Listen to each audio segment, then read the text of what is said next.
Hello, everyone, and welcome to the season finale of our Monster of the Week series, Ghosts of the Lost.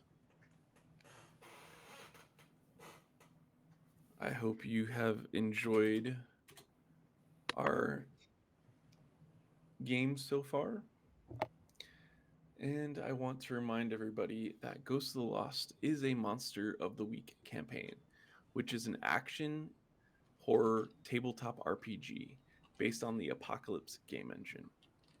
This campaign will touch on religious trauma and cult tactics, loss, LGBTQIA plus identities, pagan beliefs, witchcraft, and the supernatural. There will be times where the keeper and possibly the players exhibit behavior that looks like gaslighting. The players have tools at their disposal to ensure that they are both safe emotionally and mentally. In the event a player lets the keeper know of a potential or actual issue, we will adjust the story to avoid the topic. This may include pausing and retconning the scene. If you, as a viewer of the stream, start to feel uncomfortable, you are welcome to step away until you feel better. The VOD will be available both on Twitch and on my YouTube channel should you want to go back and watch again. Please take care of yourself and enjoy Ghosts of the Lost. And with that, the group had just entered into the park and crossed the river when they heard a feminine voice calling out to Sharon, trying to antagonize them.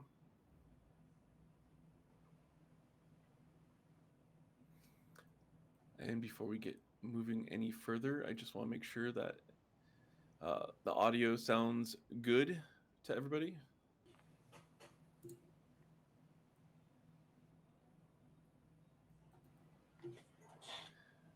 Not getting any response. So either the audio sounds good on your end. Yeah, I just checked it. Okay, cool. Awesome. So we hear this feminine voice. What did you think you were going to achieve getting here, Sharon?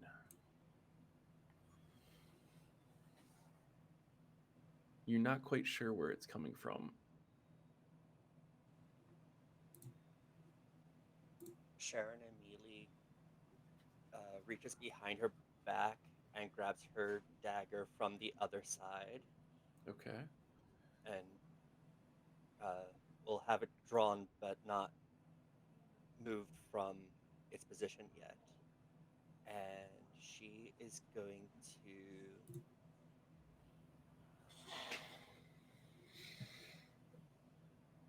She knows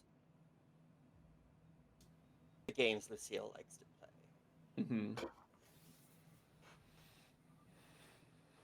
So instead of just looking around for source of the voice, she's just going to say, "Why don't you come here and we'll find out?" Oh, but that's not the part you're going to play. You should come visit. Your sisters are having a wonderful time. As you hear the scream of one of your sisters being let out as if they're in severe pain.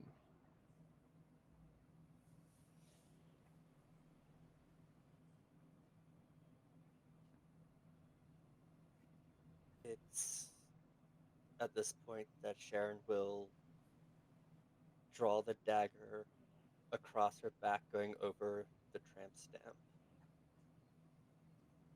And when it comes back out on the other side, it's wrapped in uh, the glow of some kind of white kind of energy. She'll hold the blade up to in front of her and give it a kiss and say, "We are one." And she is now going to use it as a second spellcasting focus. Okay. Awesome. What is everybody else doing upon hearing this go Oh, on? we could all hear it. I thought only Sharon was hearing it. Nope, all of you hear it. I was just going to Sharon since it was aimed at Sharon first. Gotcha. Vincent would have been looking immediately around the area to see the source of where this was coming from. Okay. I would as well. Go ahead and roll a read a bad situation for me. Great at those. You mean everyone, right? Anybody who wants to, yeah. Could I also open my third eye while doing that? If you want, yeah. That would be an 8 for Vincent. Okay. 2 for Aaron. Okay. 15 Make sure you for mark Lancer. the experience. Thank you. What? Wow.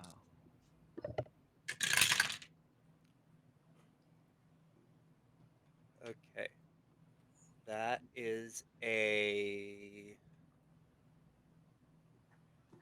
read a bad situation is plus sharp. Okay, so that's a 9, and with my third eye, I get +1 hold and can see invisible things. Okay. With the exception of Aaron, who thinks that he heard it coming from the street.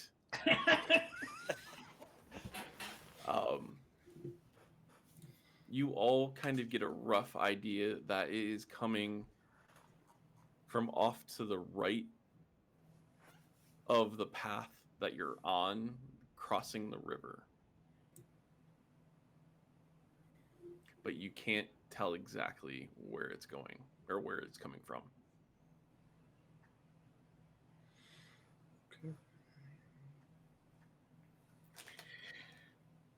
Now might be your chance, Sharon. We don't know if it's real or not. This seems like, I mean, it's a trap, but it seems like an extra trap. I don't even think what's happening there is happening. It's definitely a trap. Good thing I'm not alone. And Sharon's going to motion for Aaron to jump up on Lancer. And still holding her dagger, she's going to reach out for Lancer and to Vincent and manifest her wings and bring them to her sister. Okay, so you're going to use your wings Yes. to take everybody. Leaving the park. I'm assuming the cross the river is still in the park. Yeah, you're still in the park. It's a big park. Okay. You're going wanted to a confirm. place within the park. Okay. This is within the park, yes.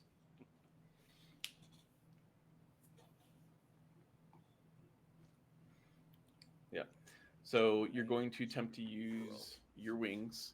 You need to roll for that. Absolutely. Don't drop us.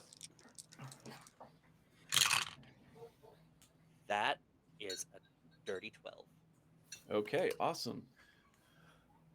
So describe to us how that looks for yourself and everybody else in the group. So Sharon, what feels normal to her, feels the wings manifest behind her and wrap around everyone. What everyone else would see are these strange blue, almost like neon light colored outlines of wings appear and fold around the group, and then a breeze just sort of, they can't really feel, just sort of starts blowing feathers away, and as it starts blowing the feathers away, that blue outline solidifies into white feathers, and when they clear, they have moved to near Sharon's sister.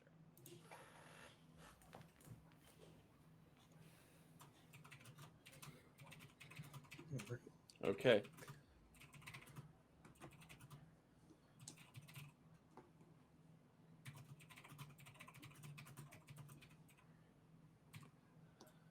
With that move and your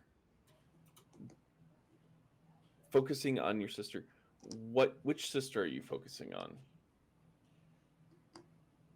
It was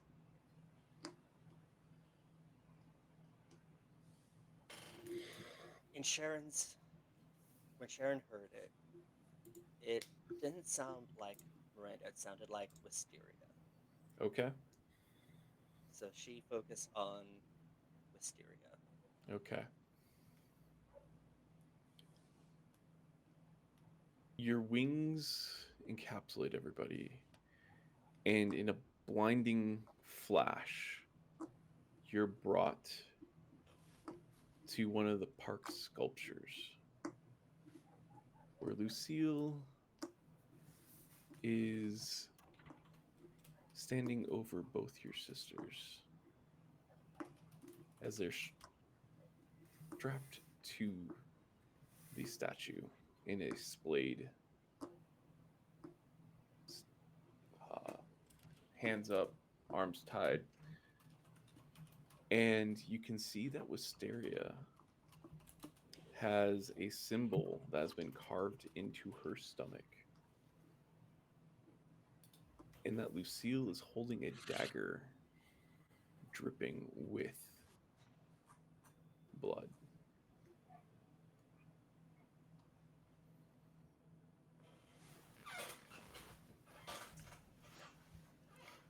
What do you do? Well, the first thing Sharon does is test if Lucille's actually physically there or not. And the way she does that is instead of a fireball, she would point the dagger down the ground, and a small white line would snake across the ground to between Lucille's legs and a little bit beyond. Okay. And she's going to use her combat magic to cast a wall of necromantic energy to, if she is if she's not there, it'll just pass right through. But if she is there, it would literally punch her in the crotch on the way up and lift her about 20 feet into the air. Okay. Okay. Is this a newer spell? No, I'm using the wall base with the necromantic. Okay. Okay. Okay. So as you do this, go ahead and give me a roll for use magic, please.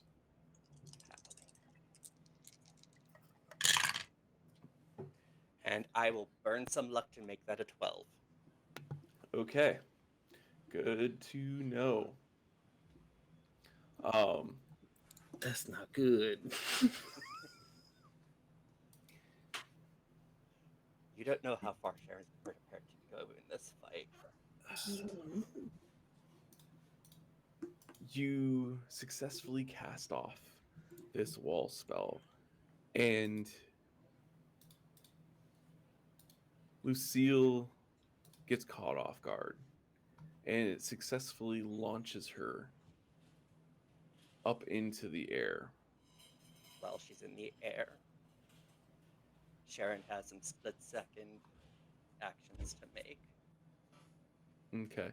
We'll come back to those, Mhm. but I want to go through everybody else and see what they're doing.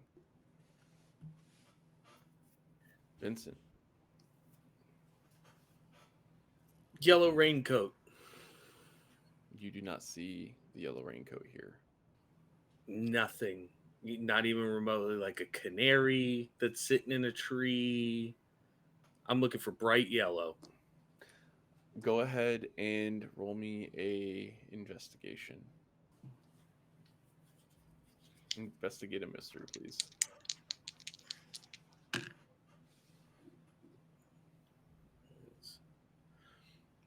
That is in 11. Okay. Am I seeing any evidence of the king in yellow or the demon? You do not see evidence of the king in yellow directly here, Okay. but you do notice that there are some yellow canaries flying to the north uh, west of your location. So to left, forward and to the left of where you're at. Okay. Um, And seeing as it's nighttime and also the end of October, canaries aren't likely to be hanging out in Chicago parks. we're in Chicago. I thought we were in Boston this whole time. My second one would be kind of a rewording of one of the questions from the list. Instead of what can hurt it or where did it go, how can I bring it here? Hmm. Would I need to use magic? Could I fire a shot and get its attention? How do I bring it here? You would need to use big magic. Use big magic? Mm-hmm. You need to summon it. Ooh, okay.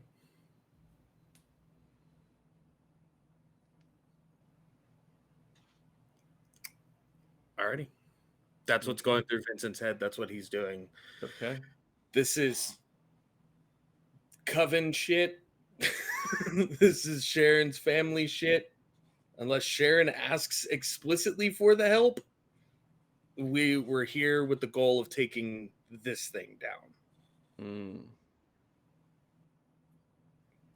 All right. Lancer. Seeing the attacks immediately go out, Lancer will begin their approach to the statue. Basically, the ground here is like, is it like a path? Is it grass? What is? So there is a cement walkway around the statue, but where you landed, you're not on the concrete. You're on the grass between the two paths that are around you right now. Okay, as Lancer goes forward, they will sweep their huge spears like along the ground, Mm-hmm.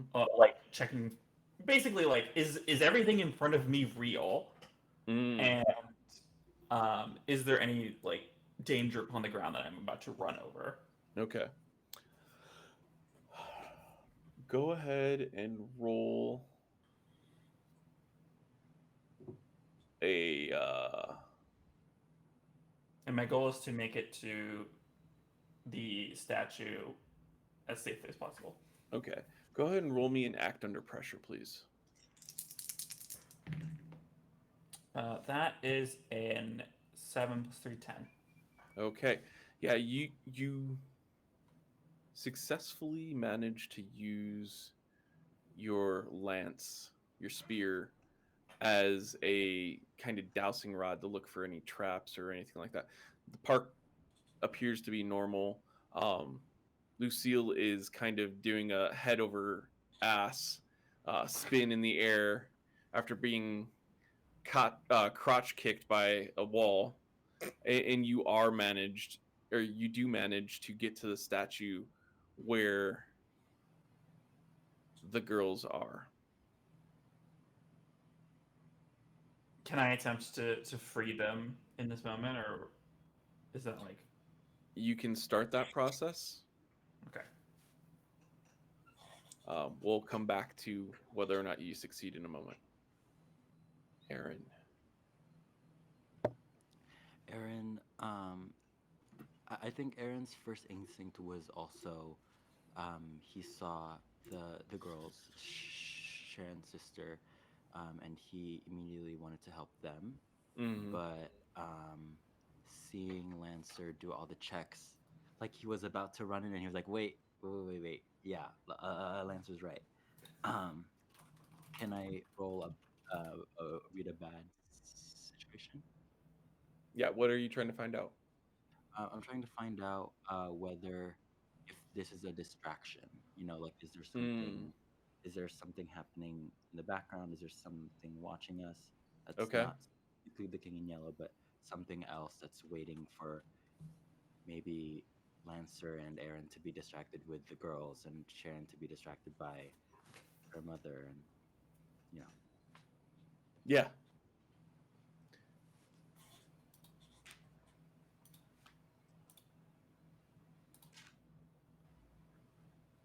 Nine?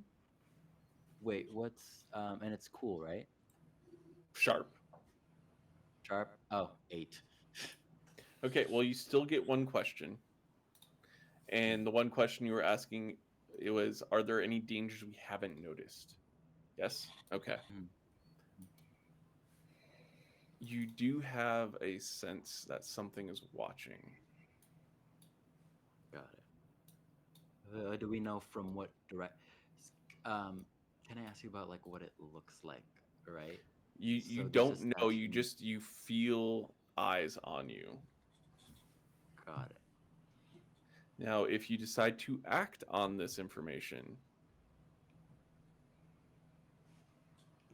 you get +1 while that information is relevant. So if you roll for something in your next turn and you're acting on the information I just gave you, you get that +1.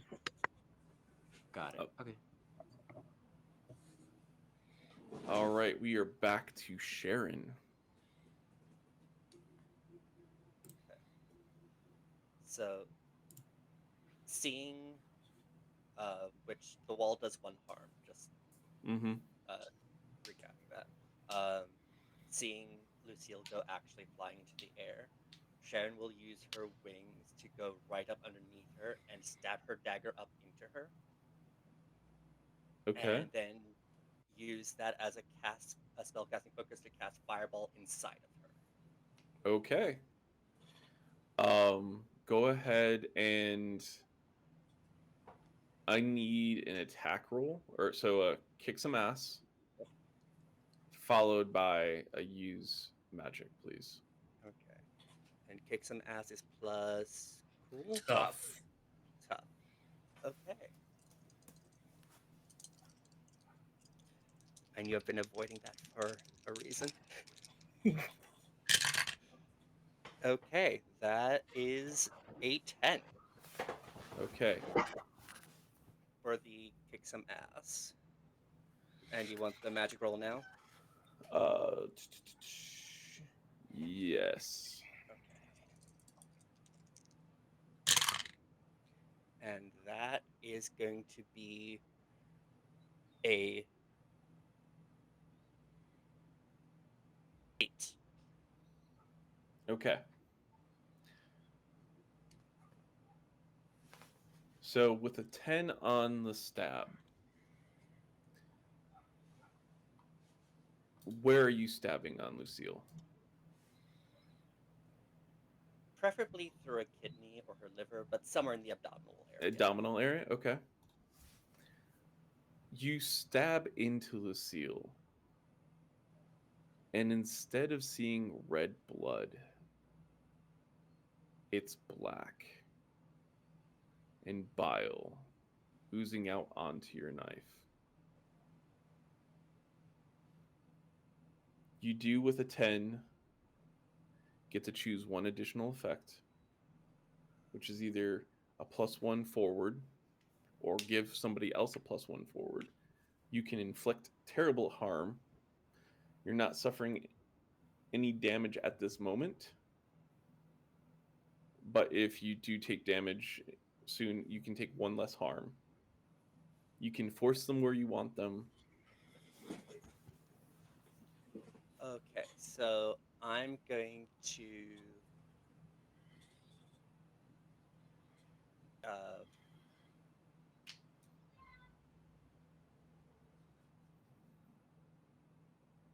I'll do the terrible harm.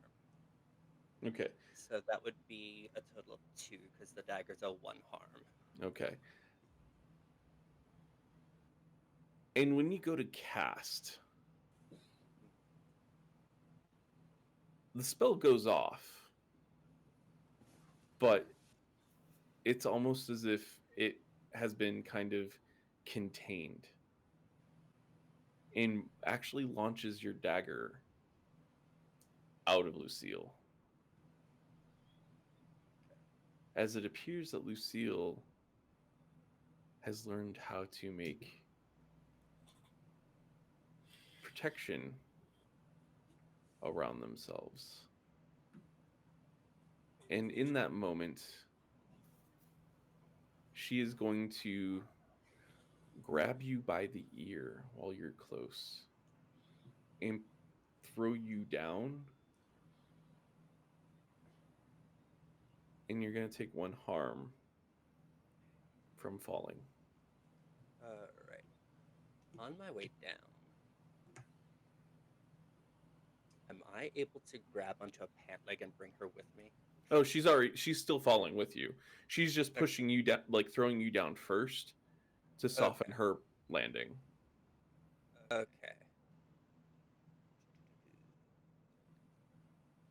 Yeah, grabbed her by the ear, just like a mother would.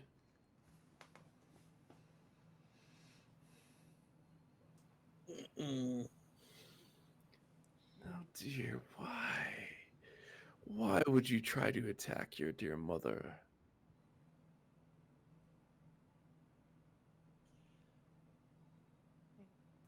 Therapy? Maybe vengeance? Or reparation for all the men you've had killed throughout the years? Men are just like Kleenex. They're disposable. And therapy's overrated. The only thing that's truly worthwhile is power.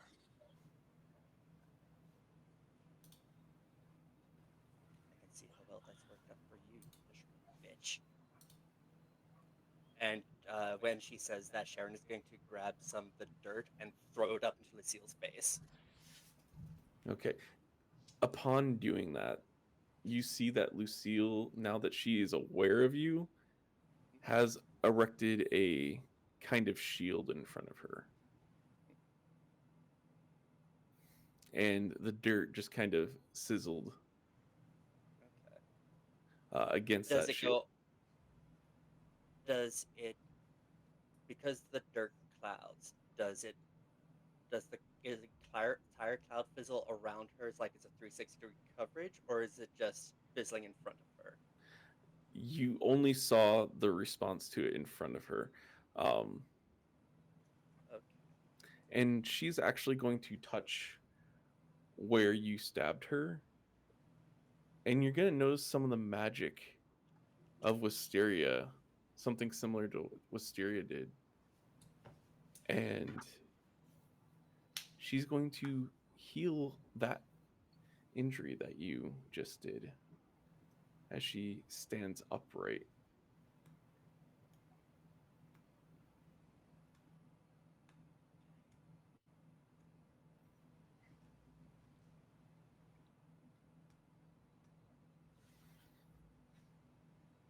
And with that, we're going to jump to Vincent. You just watched Yeah, how far away are they? probably about 25 feet. That's not that far. I've got some fun ammunition that I Okay. haven't been using because we haven't been dealing with. I haven't got to do my thing. Okay, this is my thing. This is what I do. I am drawing one of the 2 magnums that I have, not the one that I coded previously. Okay. And I'm going to fire a cold steel lead round at Sharon's monster dearest. Okay. Go ahead and let's kick some ass. You got it. Because this is a part of my mystic fighting style, I get a +1 on the roll and inflict an additional harm if I hit. Okay, let's do this.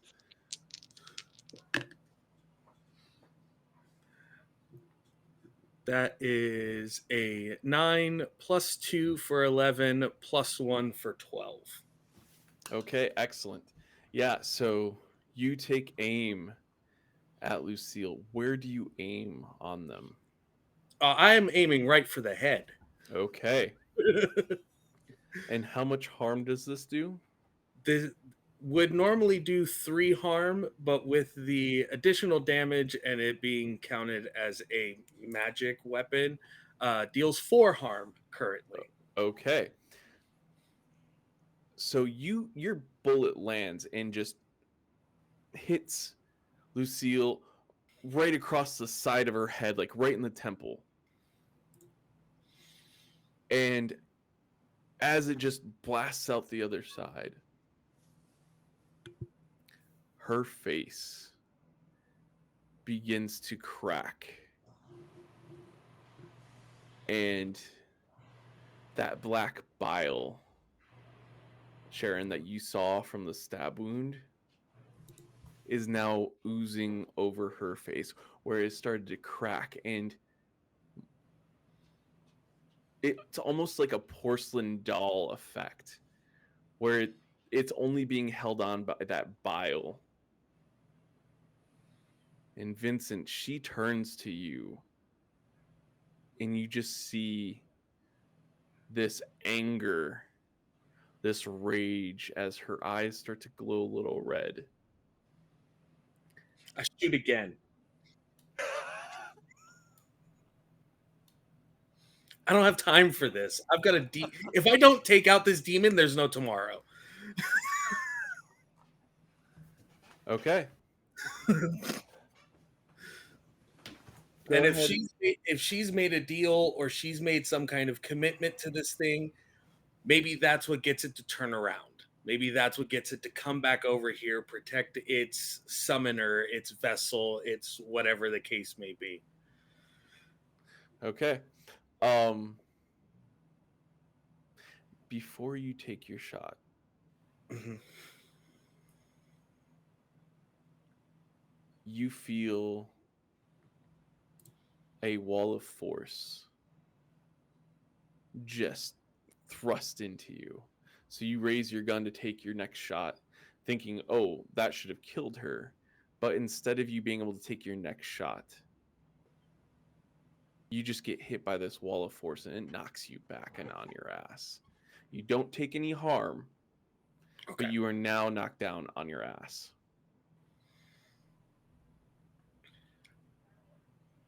I don't get up from the floor and fire again. Okay, go ahead and roll me kick some ass with a -1, please. So that will negate the +1 I get from my Yeah. normal thing. Okay. So this is just with the +2 from my tough.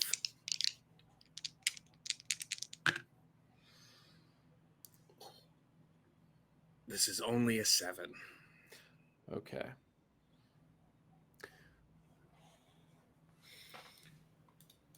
You do not successfully hit Lucille, but you do manage to shoot off one of the restraints that is on. What's the other sister's name, Gene? I'm sorry. Miranda. Miranda's restraint on her hand. And so you've released her hand from this thing, and she starts to grab at the other restraint on her hand as she starts to cry. However you can help with this, I've got way bigger things to deal with right now. Okay. And turning back to the flock of canaries in the air, trying to keep track of its You're movement. looking at the canaries now? Yeah, that's what I was doing before Okay. they hit the ground. I'm trying to track its movements, make sure that I have eyes on this. They've started to circle where you're at. Good. Awesome. Okay. Lancer and Aaron, I would like you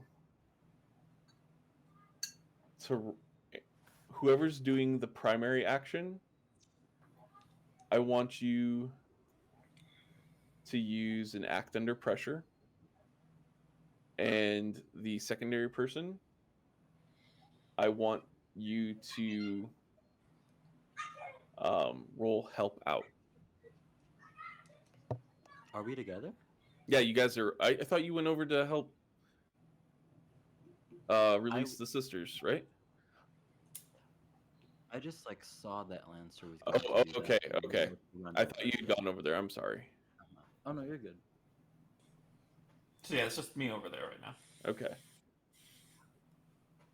Then Lancer, please roll an act under pressure. That's a 13. Okay, yeah, you manage. You're working on Wisteria first? Whoever, I mean, one just got half freed, so whoever's fully Tied up? tied up. Okay. Um, yeah, so you manage to get Wisteria busted down from the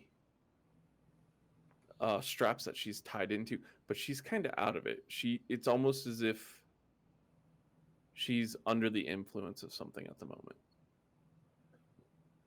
So like the other one's crying, but they are like not aware at all.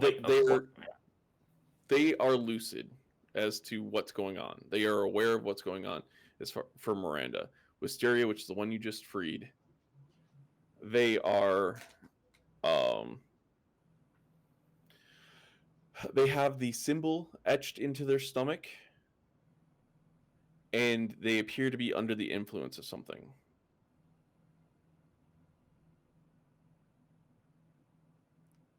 Okay, the symbol on the stomach, that's just done with. It was like, done with the dagger. Right, like, it's a dagger, right? Mm-hmm. I will. I don't think Lancer's the right person to do this. So Lancer will turn to Era and say, "Is there anything that you can do about this? I'll help with Monster Dearest." And I will turn to Monster Dearest as well. Okay. So, Aaron, what were you gonna do?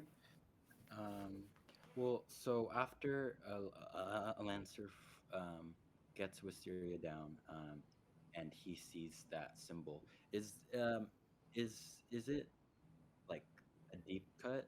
Like, is it a pretty deep cut? It's bleeding more than you would think a surface level abrasion would. Okay, so I would run over to Lancer, right? A Lancer told me, "Can you do anything?" So Aaron would like to cast, to use magic to heal a Wisteria. Okay. Go ahead and roll a use magic roll for me, please.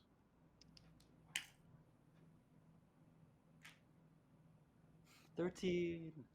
Okay, awesome.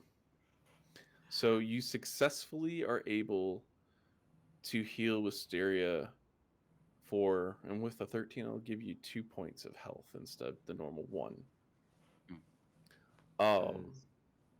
Yeah, that's kind of like a critical success.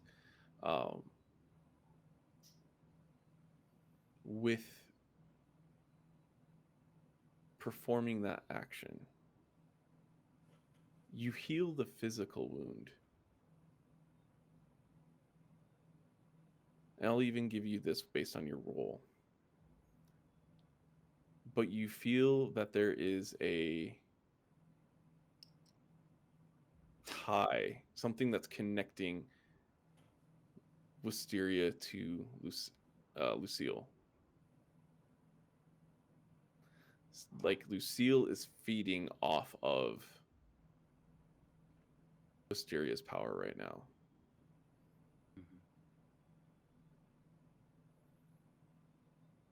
Okay.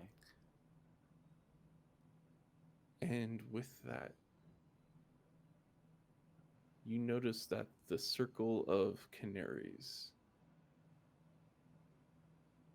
starts to circle down in the land on top of this statue, which happens to be statue of a man on a horse.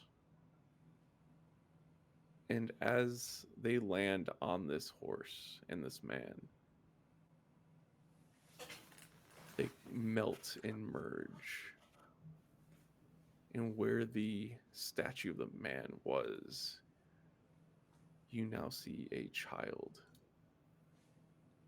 sitting side saddle on this stone horse. It's just kicking its feet there, watching what you all are doing.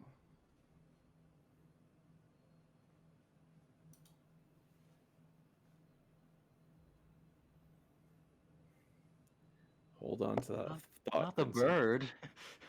The birds are gone. They melted into this They- thing. they think some- And I would they still think shoot chicken birds. tenders. Yeah. I would pick bird. Ark does not like birds. We don't know about Vincent's feelings about them, but Ark does not like birds.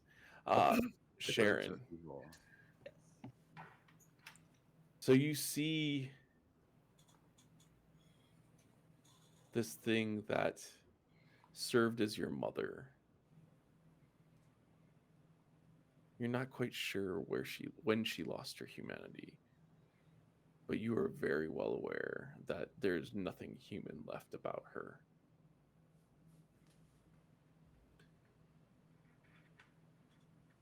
She does a deep breath in, and she grabs her face and pushes it and squishes it back together, healing herself for one harm. And the porcelain pieces that made up her face still have the black outlines and cracks, but it's at least her face is holding in that position again. Seeing this, Sharon sort of has her hand over her mouth, and she gets above the ground, and she is going to use her wings to move behind Lucille and stab directly up through the bottom of the mouth. So like Okay. right up through here. So you're going to reach up around and stab her up through the mouth. Yes. Okay. Go ahead and roll me a kick some ass, please. I love rolling with -1s. Okay. That is a... I'm going to burn a luck to make that a 12. Okay. Oh no. She's been pretty lucky. I mean, In all things except this one thing. yeah, having a scary mom.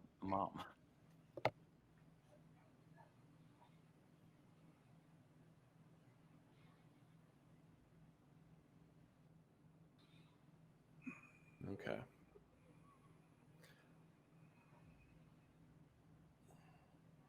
I just need to check something real quick. You successfully reach around. And how much harm does your dagger usually do? 1. Okay. You reach around and stab up.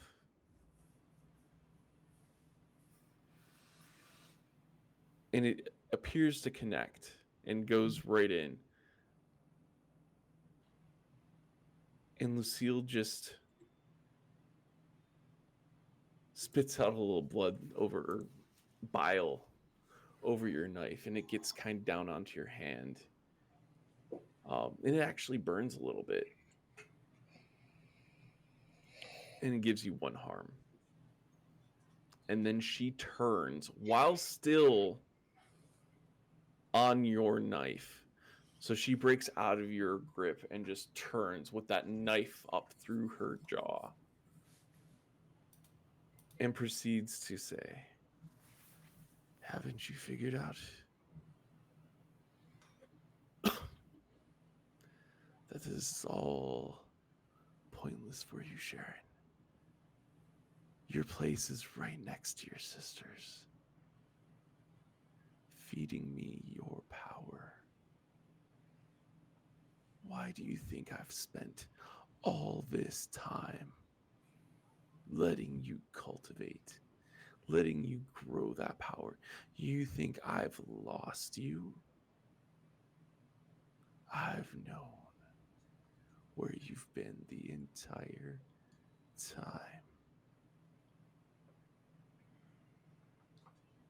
At this point, Sharon would bite down on something in her mouth, and she will spit both the holy water mixture and the glass of the vial into her face. Okay. Upon contact with that mixture of items, Lucille does lunge back. And she does pull back off the knife. That does appear to have hurt Lucille. And she, once again, as she cowers and hunches over, you see Wisteria's magic once again being called forth. And Lucille once again stands up straight as she pushes that magic into herself, healing herself for another point of harm. And with that, we're going to jump over to Vincent.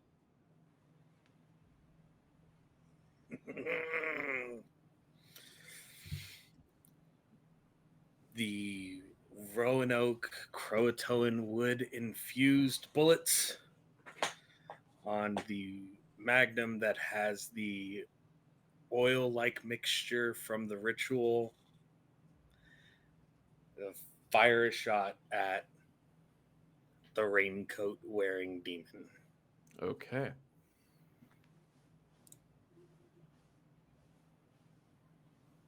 Now, I don't know which one you would like me to do. If you would like me to do both, like Sharon had done earlier, kick some ass, use magic, or a combination of both. But my intent is, after firing, doing the reverse sigil. What we were instructed was essentially a banishment of some kind Mm-hmm. with this this mixture. Okay, so you're going to try and do an evoking sigil? Yes, Okay. and using Yeah. the round as the focus point of Okay. this happening. Okay. Go ahead and roll me a kick some ass roll first, and we'll address the second part. Got it.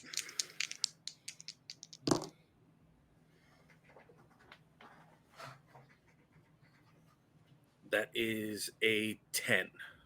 Okay. Yeah. So upon connecting, you fire off. And where are you aiming? Center mass. Center mass. Okay. You shoot this thing that appears to be a child in a yellow raincoat with the bullets with the pieces of wood in them. And initially, as it makes contact, it almost seems like time slows down. And you feel yourself getting angry initially.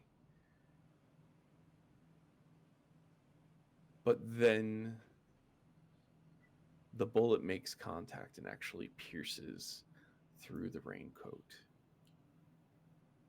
In time, returns back to normal speed, and that anger from nowhere vanishes. The raincoat wearing entity falls off the horse.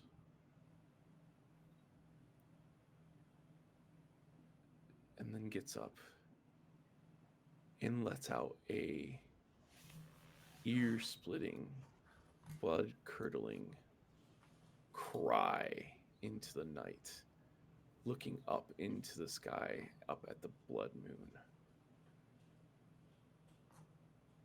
How much damage does your attack normally do? So,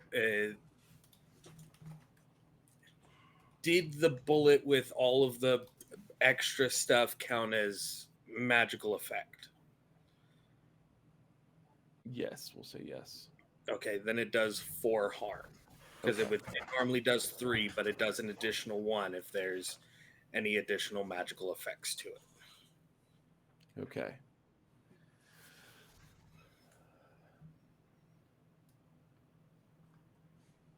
As it cries out,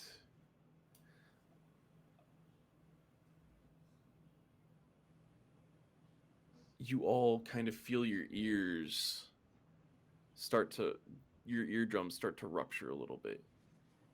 And you have blood that's starting to run down your ears.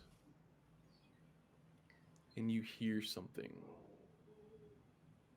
running towards you, howling off in the distance. Lancer. Oh, Aaron, you got something? It's going towards all of us? Yeah, you Or just like you one hear just at Vincent? no, you hear it coming from off in the distance, something that's big and running towards you. Are we surrounded by wood, like by trees? Or is it Mostly like by trees. There's you've got trees around you. In the immediate area, you are kind of in like a courtyard with a bunch of different statues and things like that. So you've Got got some openings around you, but the sound of these animals that are howling, almost like wolves, appear to be coming from the woods surrounding you. Lancer. In this moment, Lancer is split between continuing to go for Mother Dearest or seeing the creature appear, and will hesitate for just a moment for trusting Sharon to get the job done, and will just immediately go and attack the rain-coated figure as they failed to before. Okay. Go ahead and roll me some kick some ass. Oh, wait, 11. They're the wolves. the dogs did The not do wolves, that. the wolves are here. And I will choose force them where you want them, and I am attempting to prevent their movement going forward. Okay. What did you roll? I rolled an 11. 11. Okay. Awesome. Yeah, you said you rolled just as Zuko came in and barked behind me there. Yeah, sorry. Yeah, no worries. So, and how much damage does your spear do? 3 harm. 3 harm? Okay. You manage to just thrust your spear right through. It almost feels like there's no purchase inside the raincoat.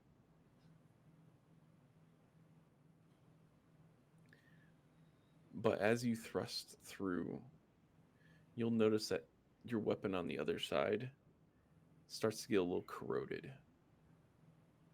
You have Okay. successfully held it in that place, but your weapon is starting to corrode from being pushed through whatever is in that raincoat. Mm-hmm. And it cries out once again. again, your ears are feeling the effects of this scream, this cry.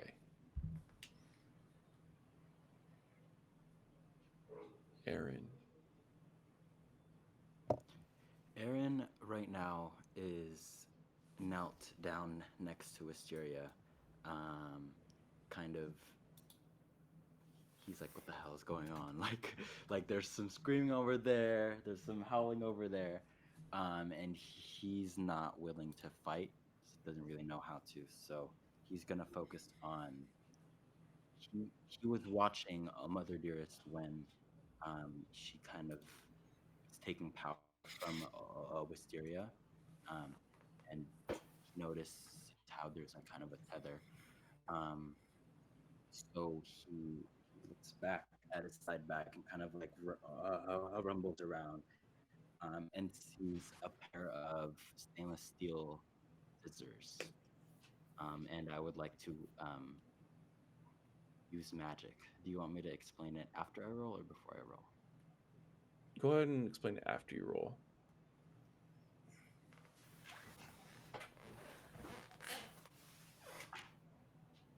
The one time. Um, Don't forget, you Tether. also have luck. Luck gives If me you 1 point. No, if you use luck, it automatically makes it a 12. You I'll succeed. use luck. But I'll use luck. But something bad happens. I'll use luck on this one, please. This is gonna help. I think. Okay. I hope. Aaron okay, hoped. so you use luck.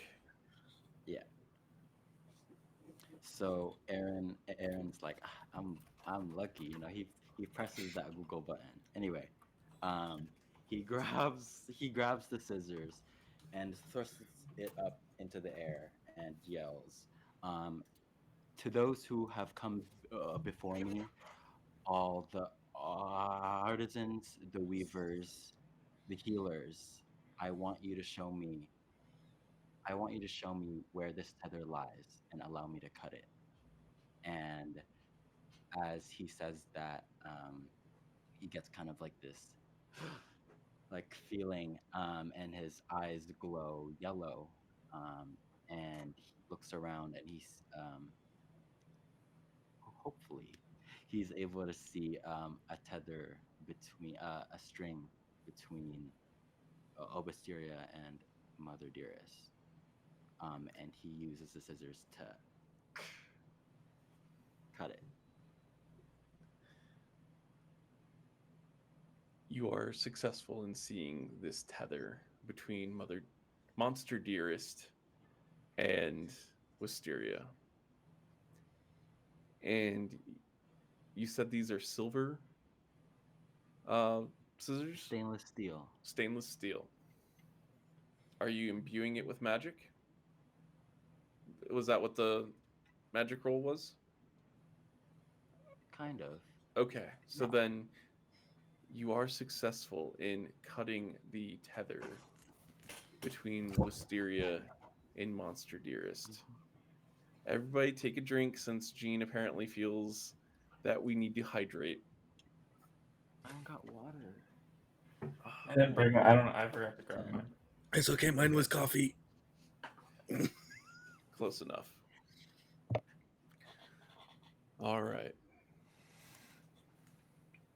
As you cut the tether between Wisteria, and everybody make sure you're sitting up straight. Thank you, Glass.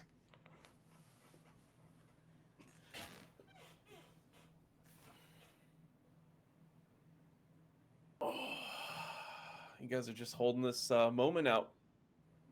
Yep. Monster Dearest feels that cut happen. And does this unnatural twist of her head where she both turns towards Aaron, but her head is now twisted and upside down, looking at him. Oh, like this? hell no. Aaron goes, hell no, and runs to Lancer immediately. Where's Lancer? I'm hiding behind you. And while that's happening, you see two shadow-like,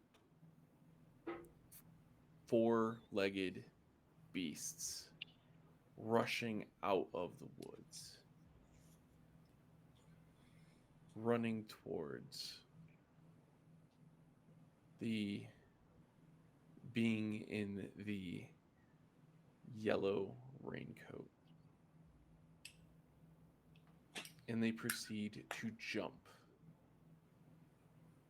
And as they jump towards the being in the yellow raincoat, They're going like directly towards the. They're not coming towards me. They're going. I would like to try to lift the skewered raincoat being out of the way of the wolves. okay. Go ahead and try and roll me. Is that bad? I don't know. Is this good? Let him attack it. These are the werewolves from the Shadow Council coming to help. Are you sure? Oh, I thought they No, were. I'm not sure. I'm just assuming. Oh my gosh. Okay. We- What if they'll? I don't know. I don't I know. mean, if you could skewer them with the shadow figure, that'd be optimal. So, are you going to? Given the information that I have given, Lancer would make that decision. If there's no more information that I could glean as Lancer in that moment. Okay. You can either choose to read a bad situation to get more information, or you can do a kick some ass to see if you are successful in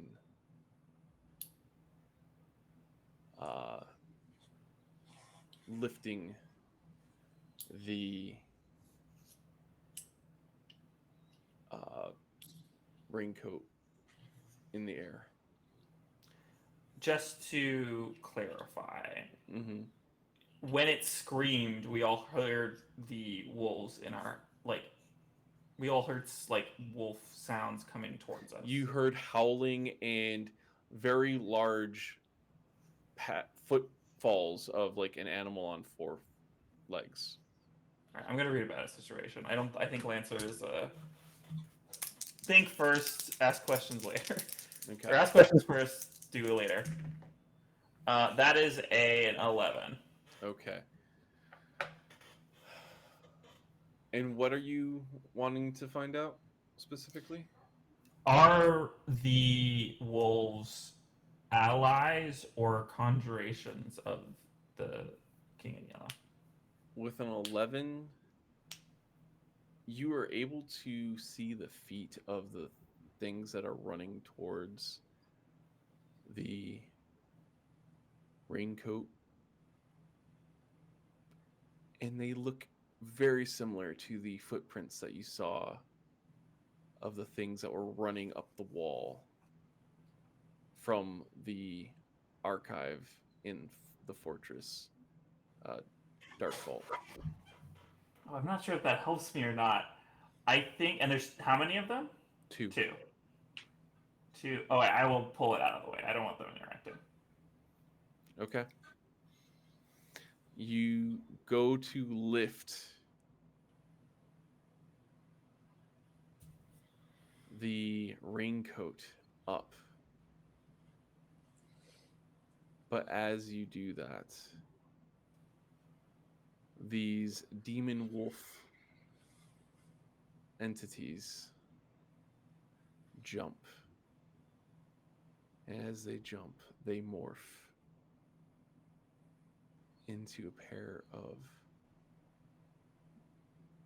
wicked looking daggers that are now in the child's hands.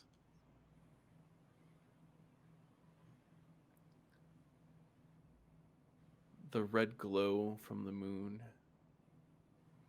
strikes down as if from a spotlight onto the end of your spear and illuminates the raincoat as it begins to get lifted off the point and start to hover and fly over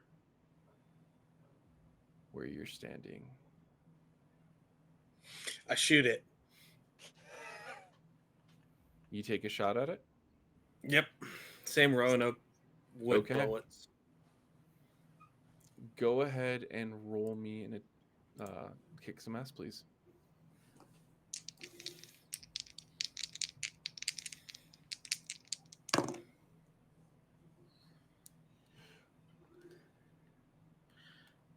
Uh, 10 plus 1 for 11. Okay.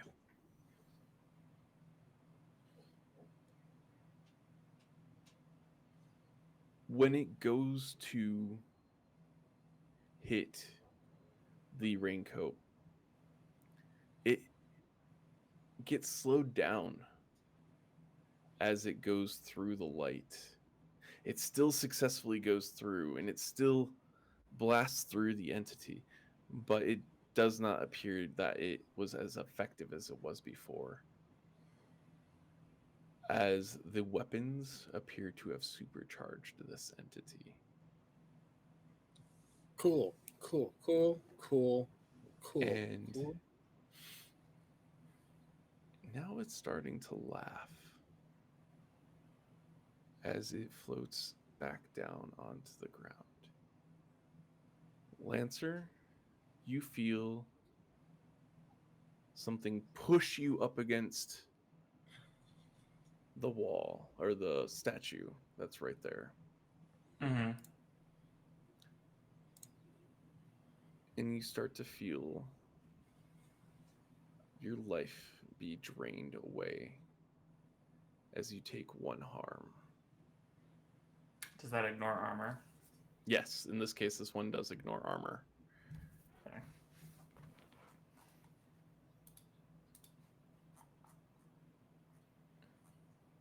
But what if I'm a tactical genius?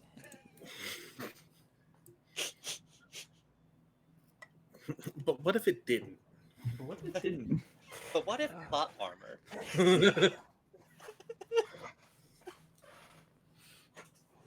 Monster Dearest. Seeing everything that's going around, trying to keep an eye on what's going on around them, starts to sprout eyes literally on the back of its head and on its side of its head, as it now and they're not in the line, they're all over, like placed differently, and they're different colored eyes. Sharon, roll me a read a bad situation. Certainly, and while I do, I'd like to use my third eye as well. Okay. Okay, that is a 12. The third eye gives me +1 hold and lets me see invisible things. Okay.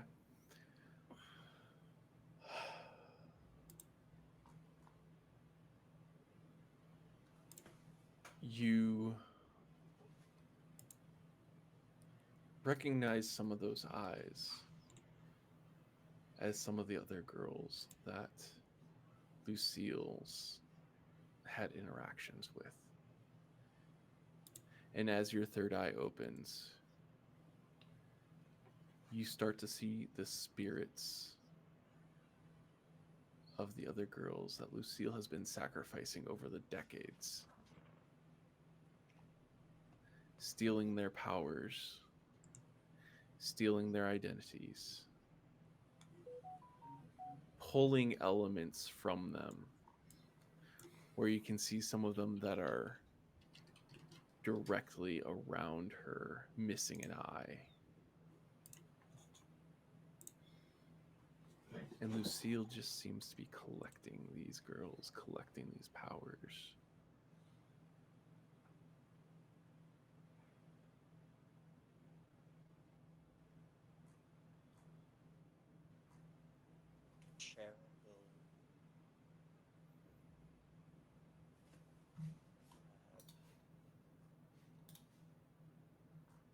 dagger in one hand. And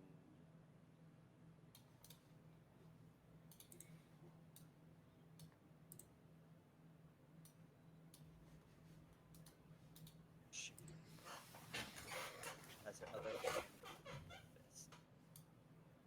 Could you speak up just a little bit, Gene? It's better? Yeah, thank you. Okay. So Sharon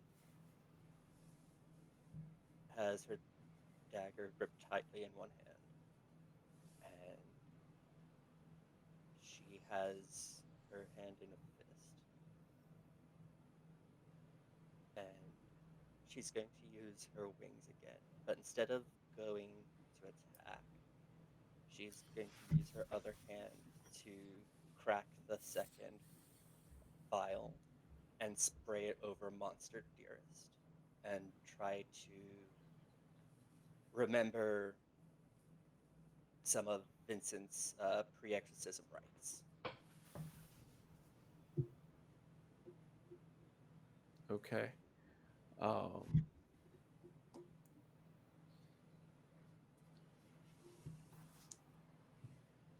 I'm gonna have you uh, do an act under pressure for that. Is Ooh. Okay, I can look at that.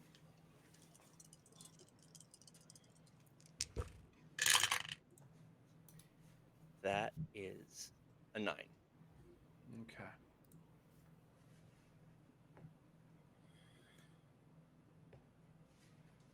You start off unsure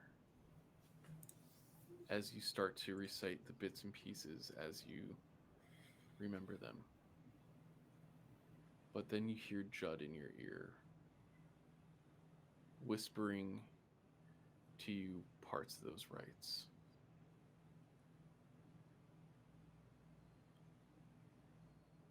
And in a normal case where you're expelling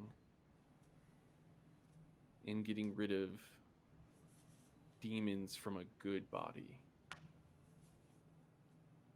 you're releasing these girls from Lucille's body. And as a few of them start to be released, you see that Lucille is kind of writhing in pain.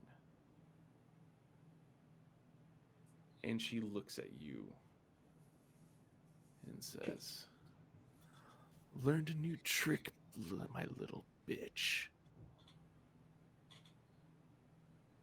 Well, no matter. My prize is right over there."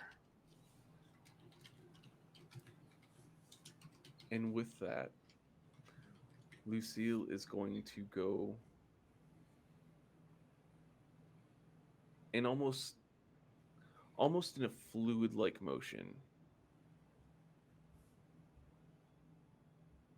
She jumps over and starts to not really crawl, almost as an ooze. She's moving towards the yellow raincoat.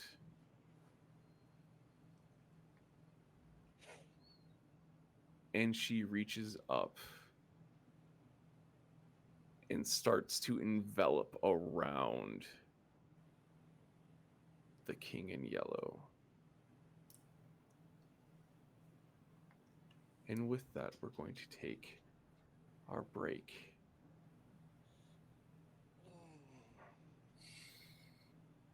We're going to take a 10-minute break. Everyone get some water, get a drink, get a snack, rub your ears, do the human things, as Arc likes to say. And we'll see you back in about 10 minutes.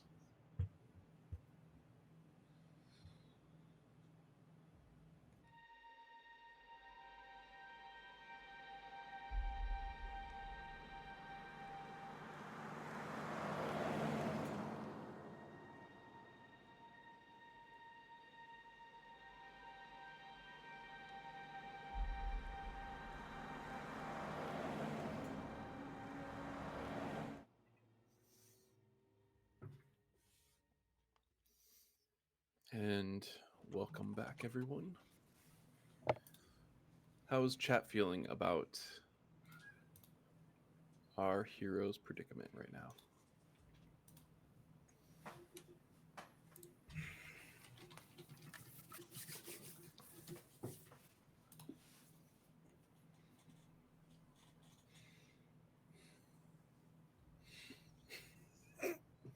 Glass is over here, like, trying to be apocalyptic.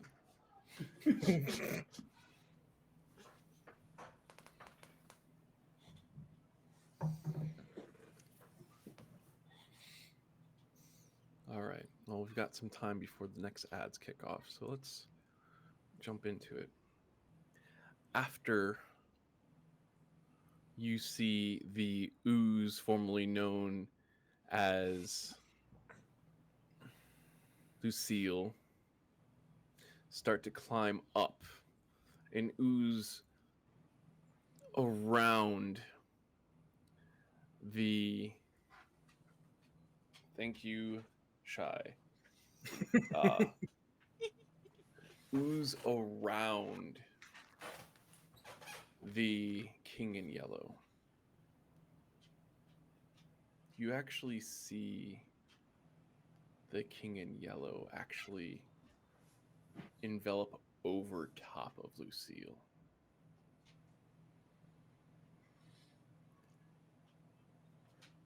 And now they start to amalgamize. And as the entity drops down onto the ground, just ever so slightly with its feet, I shoot it. it Fireball. releases a wave of energy. A red ring blasts out from it. And as it does that, the statue that was behind it stop.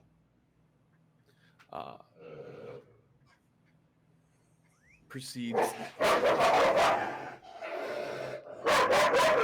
You're not going to go. Just a moment, guys. You're fine.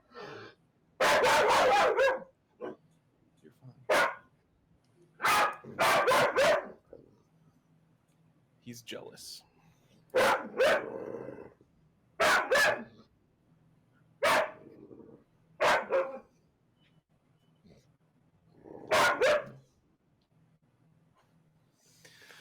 Sorry about that, everybody. It's okay. I'm the same way. Yeah. Have a good night, Glass. The ring, anything that got hit with the ring of energy in the immediate vicinity, so the statue that was behind just disappears. Trees in the immediate vicinity just disappear. Wisteria and Miranda disappear.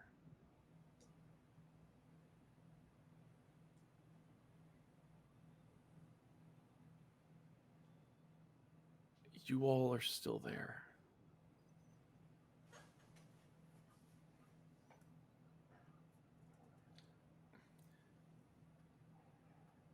With this gift, I will bring ruin to the world. I will rewrite history in my image. I am the queen in yellow.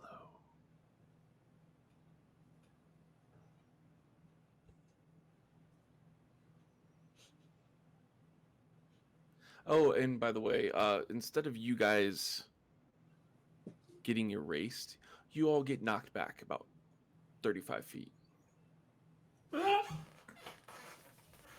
And it's as if you got crotch punched by a wall. Back, and you all take 3 points of harm. 3 points of harm. Bypasses armor. Bypasses armor. Oh, well, isn't it a physical force that's happening? Surely armor affects that. No, this is not physical force. This is a magical. Okay.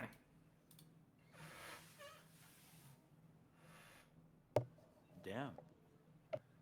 So it's definitely put up or shut up time.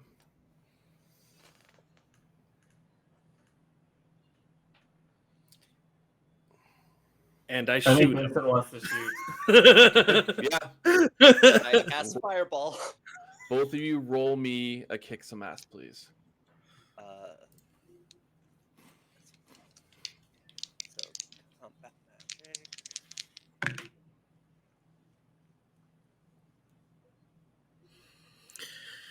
Total 10. Okay. And which weapon are you firing? The Roanoke wood gun.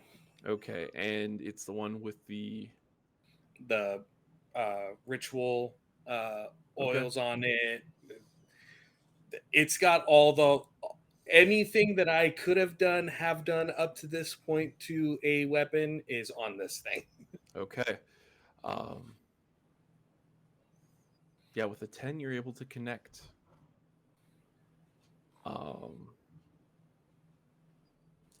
And where it hits, it actually blasts away a piece of the raincoat and the entity. It doesn't seem to be in pain, but that piece is gone for the moment. Severed. Yeah, Got it. and you notice that the raincoat is no longer a physical raincoat. It's just an undulating, like the color is there, but it is Yeah. not a physical thing. But it is something to aim at. Yep. And that's a 10 for my fireball. Okay, and Which is 3. okay. If that matters. Yep. Where are you targeting with the fireball? So Sharon's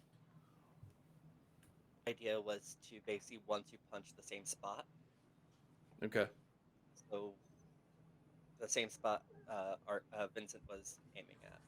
Okay. You aim and it hits the chest. I will resolve that in just a second. I'm getting a phone call real quick.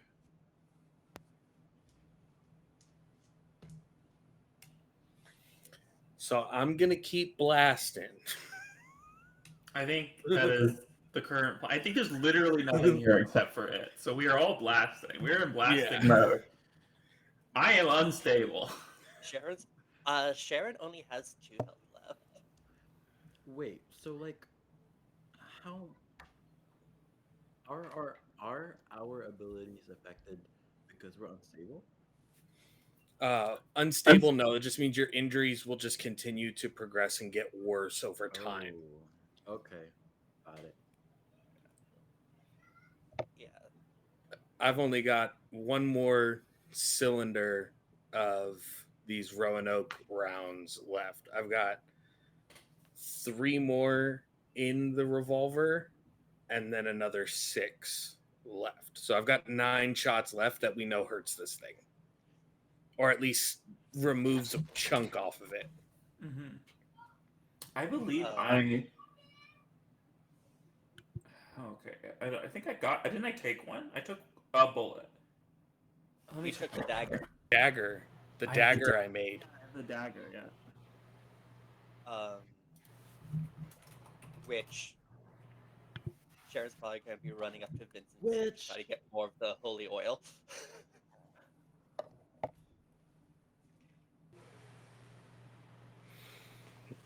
I just don't know if that's going to do anything at this point.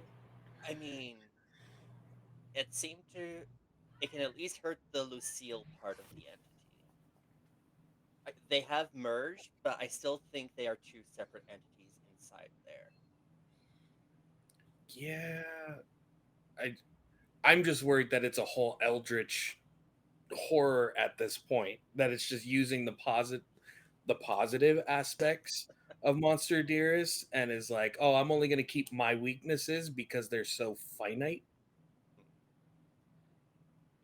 But then again, I was also wrong about the werewolves coming to help, so I don't know.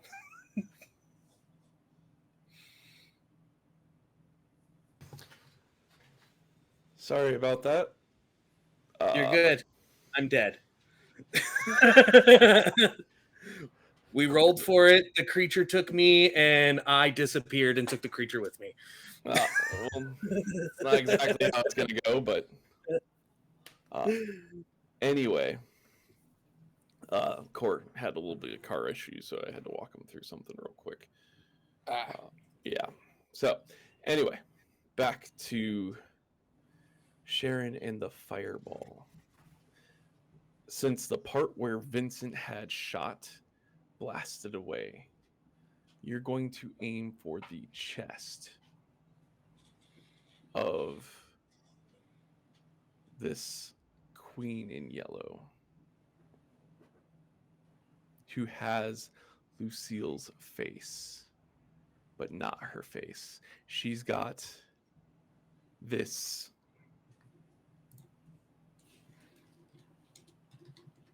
creepy smile that's too wide for her face and red eyes.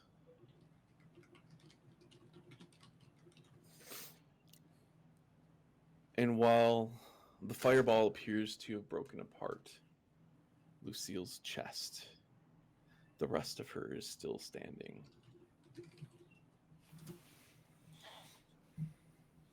And she starts to walk towards you all.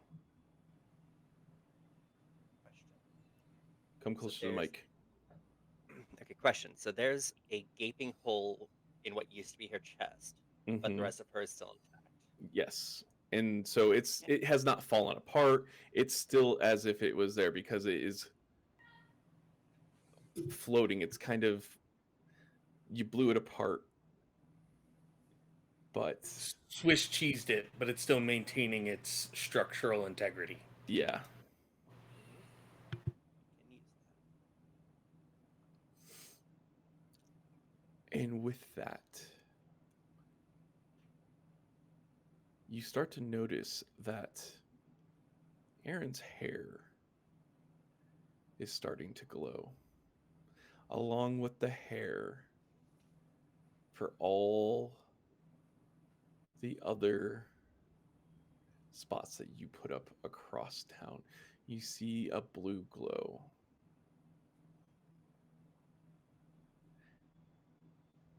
And with that, you actually start to hear chanting of the covens of Chicago casting a spell to put everyone to sleep.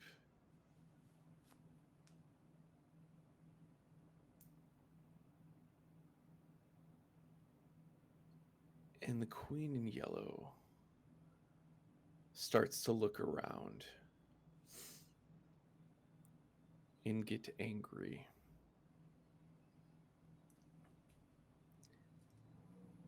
And she attempts to take a shot at Aaron, assuming that this is coming from him.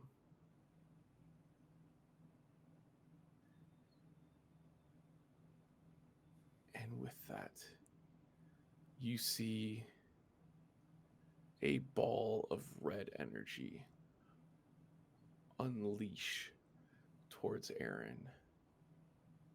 Aaron, you're going to take one harm. If I may, before you take that harm, Sharon would like to try to use her wings to get between him and the shot and use her shield spell, Okay. which is a roll to protect someone, you gain +2 armor against any harm that is transferred to you. This does not stack with any other armor. Okay. And this is magical course- armor? It's a shield spell. Okay. But I still have to roll protect someone, which is plus tough.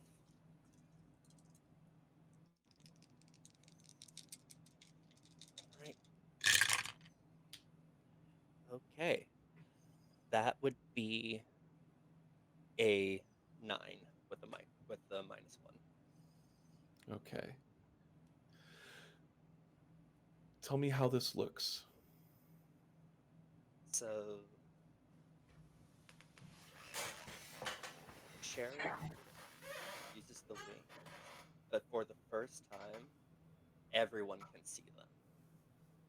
And she puts herself between Aaron and the blast with her arms up like this. And as the blast goes to hit, you would see it hit almost like a bubble in front of them.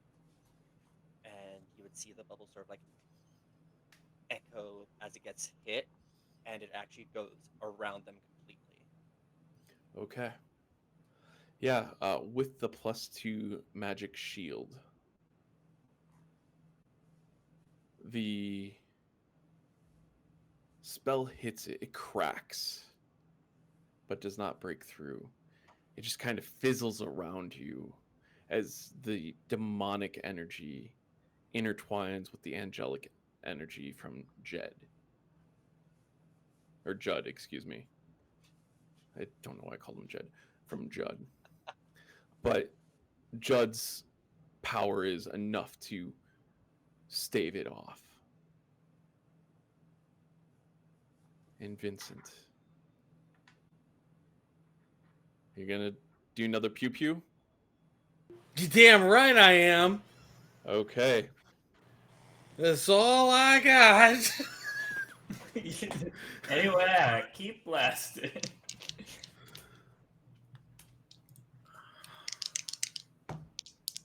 During this time, can I be doing first aid on myself? Yes, you may.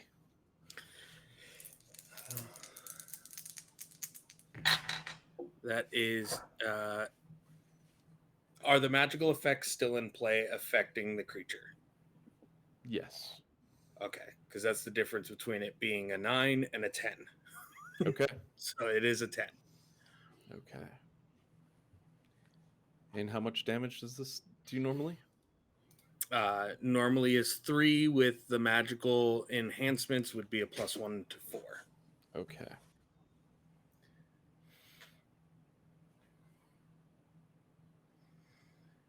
You manage to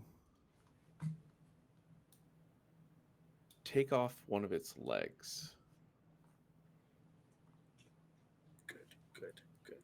It's still standing, and actually it's now pushing itself up in the air just a little bit, where it looks like it's getting ready to release another blast. Is there any Go ahead. like cover at all here? Or are we like in an empty, basically an empty? Now it's an empty field. There used to be statues and stuff like that, but it is now an empty field. Just accept your end. Because in the end,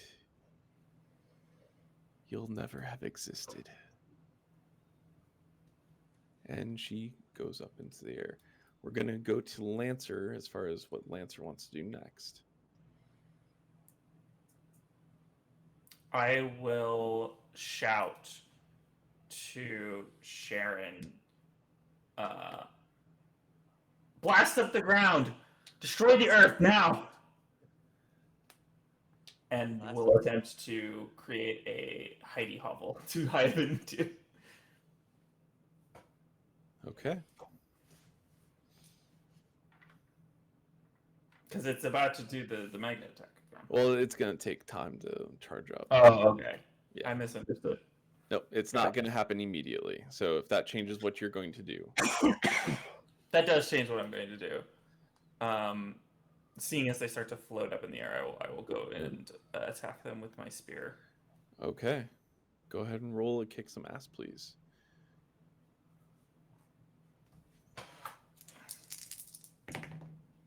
That is a 9 plus. I'm rolling great. That's 12. Okay. Yeah. Tell me where you try to stab the queen in yellow. So it's like all like pieces of it are starting to shred off of it from their attacks, right? Right. But as it's flying up, you start to notice the section of where Ark initially shot it in the shoulder is starting to reconstitute itself. Lancer will focus on like preventing any reconstitution. You're gonna So go basically, like attacking in the same shoulder spot as there's material forming there. Okay. And how much damage does your spear do 3 normally? harm. Okay. And then I guess I get to pick an additional. I will suffer less harm. Let's not get hurt. Okay. Well, in your attempt to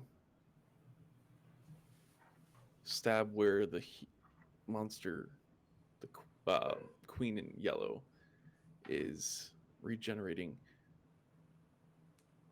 your spear starts to glow at the tip. As it enters into the red moonlight that is encapsulating her. And almost as if being guided by your weapon, you thrust up and you actually stab through the head of the queen in yellow as she cries out in pain and falls to the ground.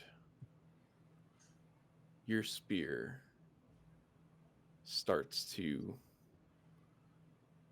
anesthetize and fall apart in your hands.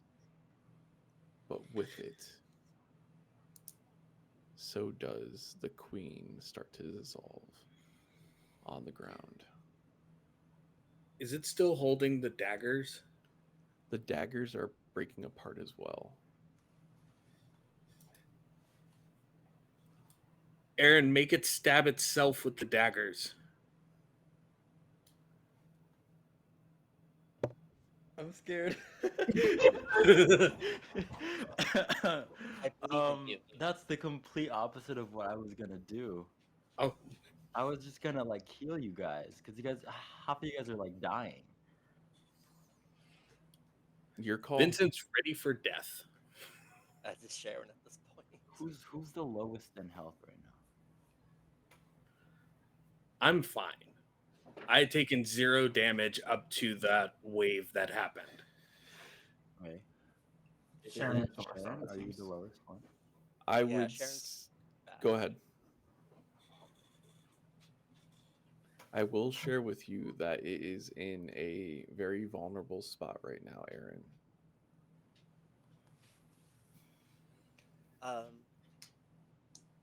If I may use one of the +1 holds I have Mm-hmm. from my read about situations. Yep.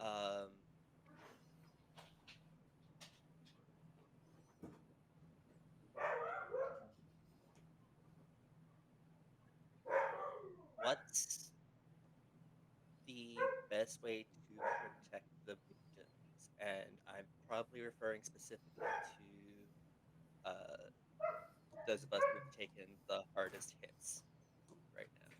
Thank you, Sharon. Kill the queen in yellow. Okay. Is it Aaron's turn? Yes, it is Aaron's turn. Well, I'm going to be listening, but as you can hear, So Aaron would like to use some magic. Usually I don't think it'll be big magic, but like since it's the queen in yellow, I'm gonna assume that you're gonna want big magic. But I guess I'll explain what it looks like. So Aaron's hair will actually does oh keeper. Does the queen in yellow have hair? Yes, it covered entirely in hair. You can manipulate No. all of it. It's a hairy Can't beast. see any hair, but you could use your hair to Okay. influence. She's bald. She's bald and she's attacking people with hair. No? Okay, just me? Okay, got it. Anyway, um so Aaron's hair. It's already gotten really long. He hasn't cut it this whole time. He's been like carrying it over his shoulder. He's you know what I mean? So Aaron will he's already on the floor, I'm guessing. He's tired.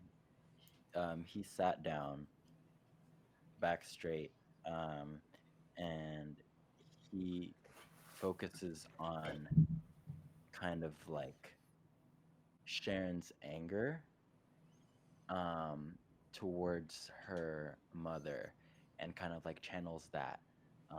And Aaron's hair starts to glow a red color and it starts to grow even longer. Um, and it actually connects to Sharon at first, and then that piece then connects to the queen in the yellow, and um, attempts. I attempt to force the daggers to into their head, Okay. wherever the head is, because the two I'm gonna people. have you do a few rolls. Mm, First one is going to be use magic.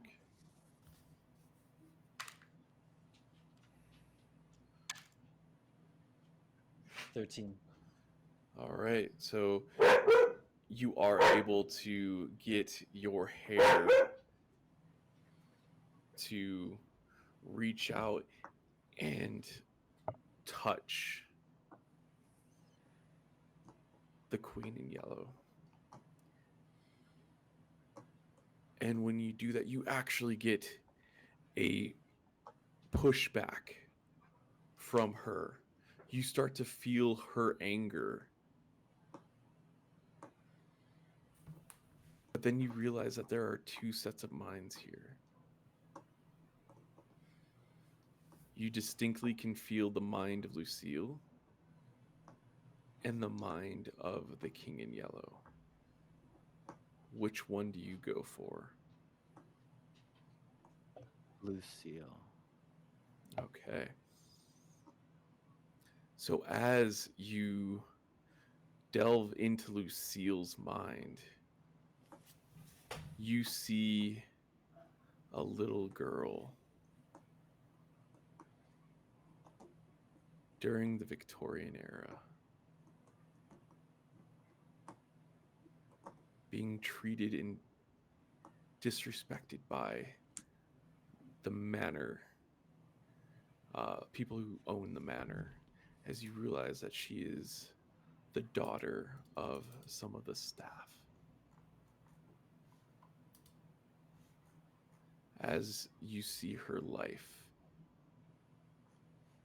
and the years and the abuse that she faced at the hands of those cruel people, one night she makes a call out asking for power, but nothing happens. The following day, she finds out that her parents have agreed to marry her off to one of the manor's sons.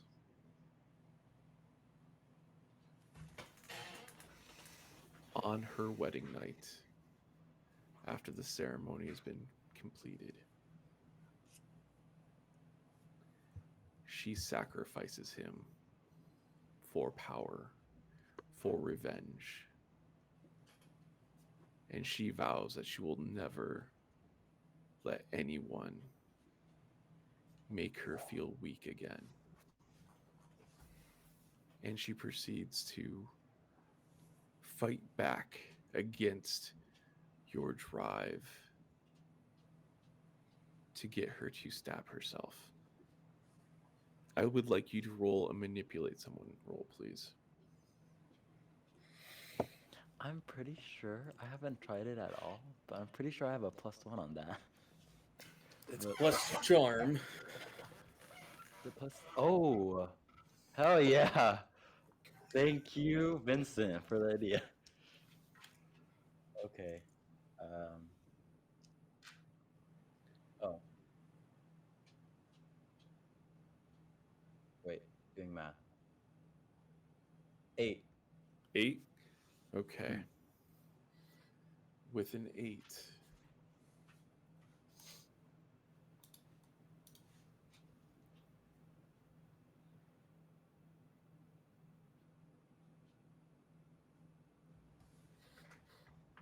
She tells you, you are just like every other man, trying to take advantage of me. You can't force me to take my own life. And she blocks you out of her mind. You're still connected, but we're going to come back to this. Sharon, what are you doing? So, from what Sharon sees, she sees the queen in yellow on the ground starting to break apart. Mm-hmm. And she sees Aaron just silently standing with his hair wrapped around Correct. pieces of them. Okay.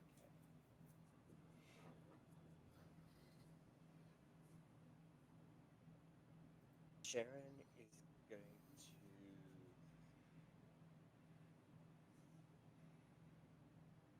look from Aaron to the queen.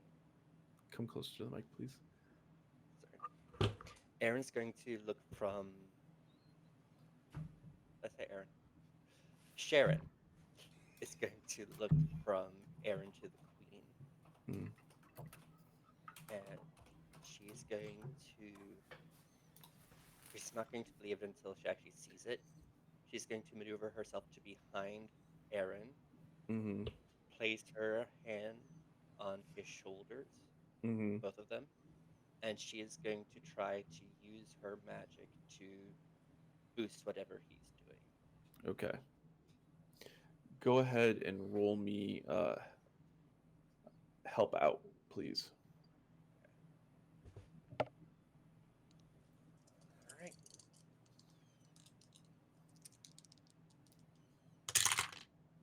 Okay. That's going to be one more luck. Okay. We will cover that in a moment. Vincent, what are you doing? Vincent's on his feet, rushing over to where the body of the Queen in Yellow is on the ground. Aaron standing over it, Sharon behind them, funneling magic, whatever's going on here. It's taken longer than wrap hair around arms, make hands, stab daggers. Stands right over the head, puts the gun down, and says, "Remember this," and just unloads everything that's left in the revolver into the head of this thing. Okay. I'm not going to make you roll because, I mean, it's point blank. It's Swiss cheese at this point. We'll come back to final results here in a moment. Lancer. The spear begins to disintegrate as you describe. Is it from like the tip forward towards? Yeah, it's coming towards you. It only appears to be affecting the spear. I will slam it against my knee and crack off the remaining end of it Okay. from the disintegrating half. Okay. and then walk over with like seeing Vincent just blare in fire shots into the head of this thing. Lancer will take a moment, finally see everything around here, and will take the cracked version of it's just a stick really, and Mhm. step it into whatever they can find purchase with. Okay. We'll visit that here in a moment. Aaron, as Lucille closes you out of her portion of the mind, you notice that the king in yellow, his mind is still accessible to you. Do you try? Yes. Okay. Anything. Go ahead and roll me a use magic.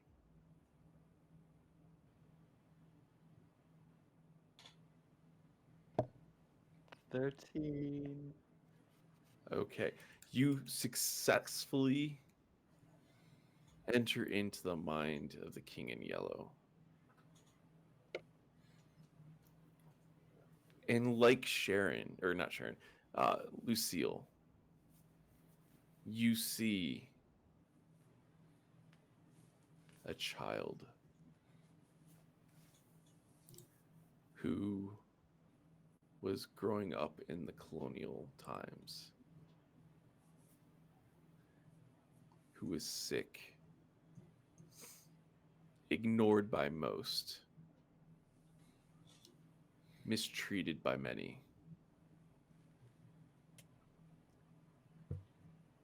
And you hear a voice. The apathetic will be forgotten.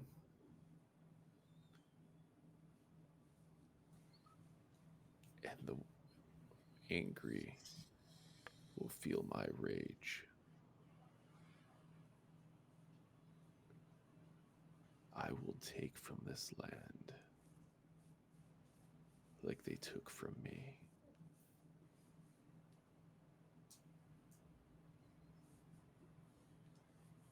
What do you try to do?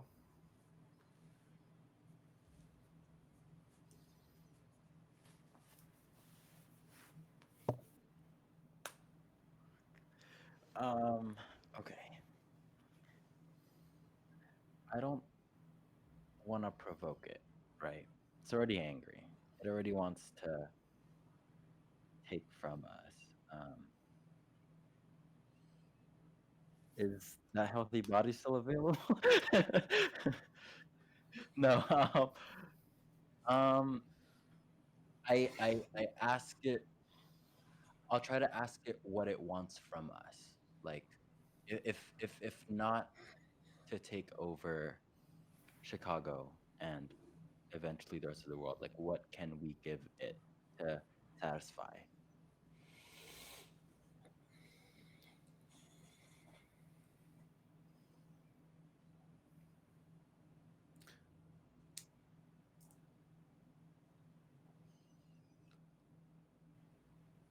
Go ahead and roll me an act under pressure. I think under pressure is cool, right? Yes.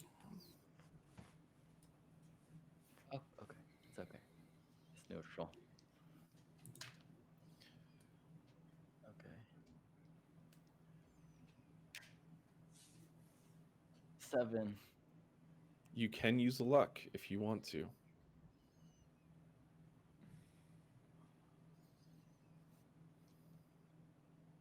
Luck.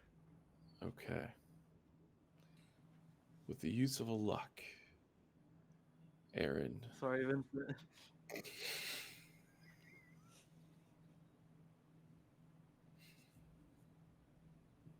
it tells you, I just want to be remembered. I want You could turn those. one of the statue. I want my story to be known. The horrors that I faced at the hands of the colonials.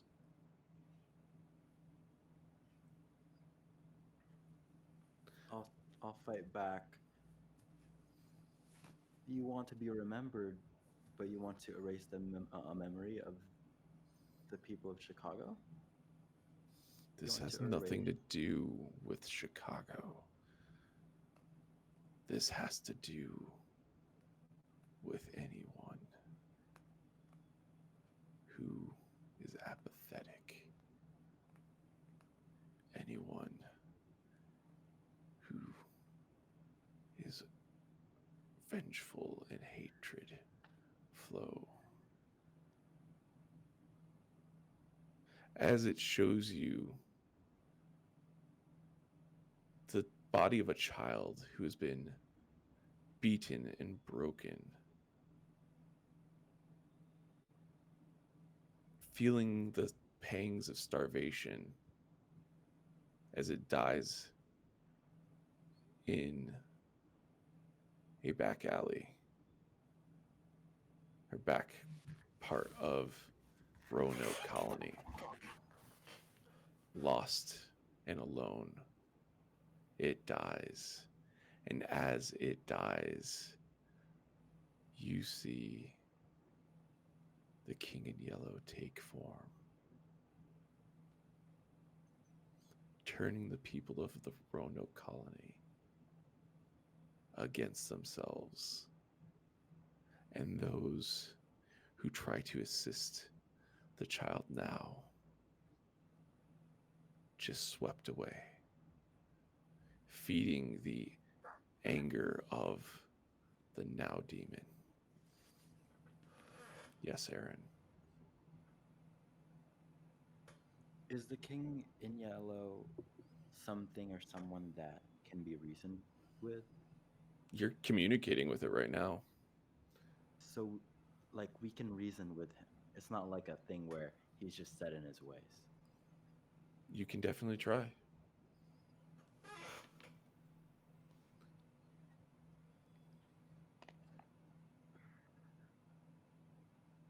Are you guys... Who's emotionally intelligent? I Who wants to give a shot at talking to this thing? I may. Can I extend my magic and kind of link with Lancer so that Lancer can speak with this dude? I will let you all work on a big magic and connect together to enter into this conversation that Aaron is having with the King in Yellow. Vincent Everybody won't grab enter onto the a strand of hair. conversation. What?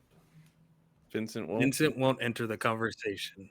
He's loading the last 6 rounds he has with the wood into the revolver to take another 6 shots if this does not end Okay. now. Okay, Sharon, you are in, and Lancer, you are in. So we'll jump to Sharon first, and then Lancer, and then we'll finish off with Vincent. Okay? So Sharon.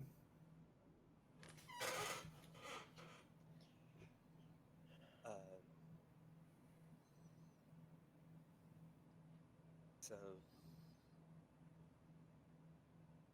are we walking into the middle of this conversation, or have we You are heard any caught at up. all?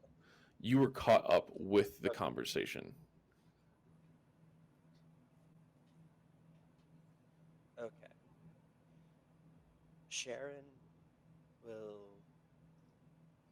say,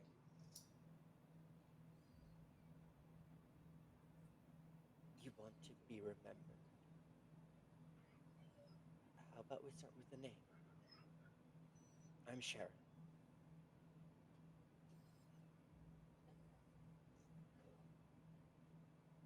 Timothy.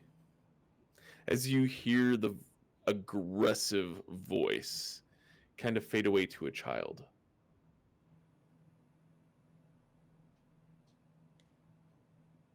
Timothy, what happened to you? Was that right? I cannot change that. But I can. Talk. Speak up a little bit, and Sharon. she will sit down, and in front of him in this space and say, "I'm listening."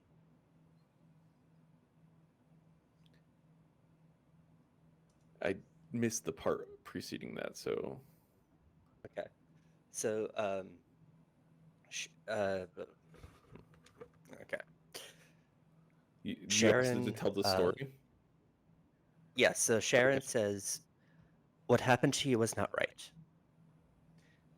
I cannot change that.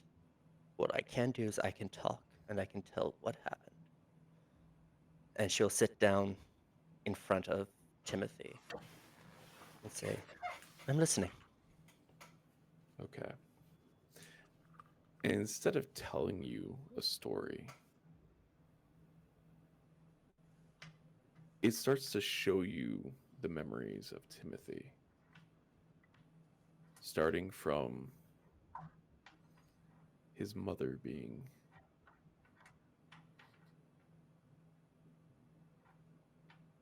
the town whore, not really giving a care about him, trying to get rid of him, trying to offload him to anybody. But the child was born out of wedlock. There were rumors that it was the child of the fort's or the colony's master, mayor, whatever you want to call him. But he was never going to face any real justice for that. And you see him age up a little bit older, where one night she came home with a John and he got a little too violent. And all you see is her hand hit the floor and blood run down her wrist.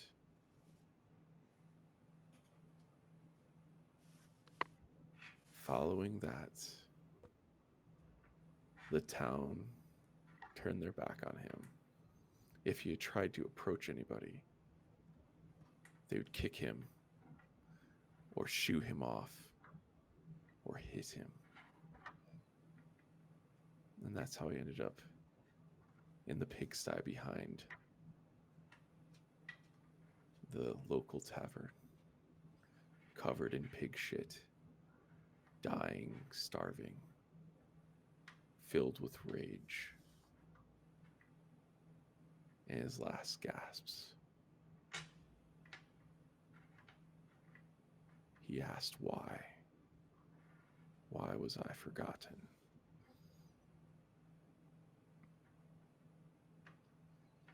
Lancer, what are you doing? Lancer sort of seeing this whole conversation eventually sort of sits down next to Sharon and also listens. And as the final question comes forward, Lancer goes, "I think it is not an unusual desire that you have to be remembered. I think we all want it. To know that what we've done in the world has been known, even by a few. Mm. I do not say what has occurred to you is just, or that your resulting effect on Roanoke came to the world in good graces. But I know I have heard of it. And I know that there are millions that search our annals, the canals of history, for stories such as yours. It is not something that is lost forever.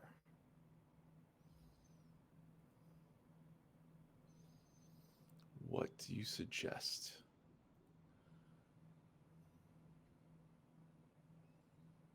Who will remember me? Who? I will remember you. I'm sure my allies will as well. And I'm sure generations generations will come and go, but there will be records. So Like that those in your way, archive? do you find that disgusting? Horrid, even? We do not No. trap information there. It is simply when things need to be known, they can be found. I do not find that repulsive. But people need to know what happened. That those people were not good. They led a false, righteous life. The blood is on their hands. You cannot force that knowledge upon someone who does not desire it. But when it is there, when they take that step, that story will be there and will guide them forward. Okay. With that, I want two of you to roll help action, and one of you to roll a manipulate somebody action, please. So I'll let the three of you, Aaron, Sharon, and Lancer, decide who does which. I think Who has Aaron. the highest charm? It's Aaron's magic. I think Aaron should do it. I have a -1 in charm. Got it. How about you, Lance? 0. Okay, okay, I got +2. Yeah, we should do. Got it. Okay. Roll. Well, Yep. Guys, I'm scared. partial success. It's Nice. okay. I'm still gonna shoot it. Okay. I got a 7.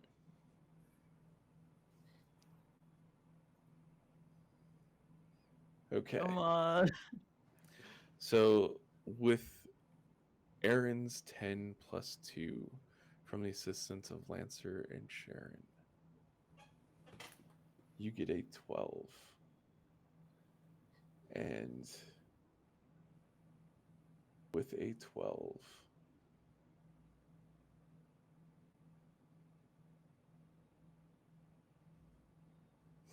the King in Yellow says, "Share my story."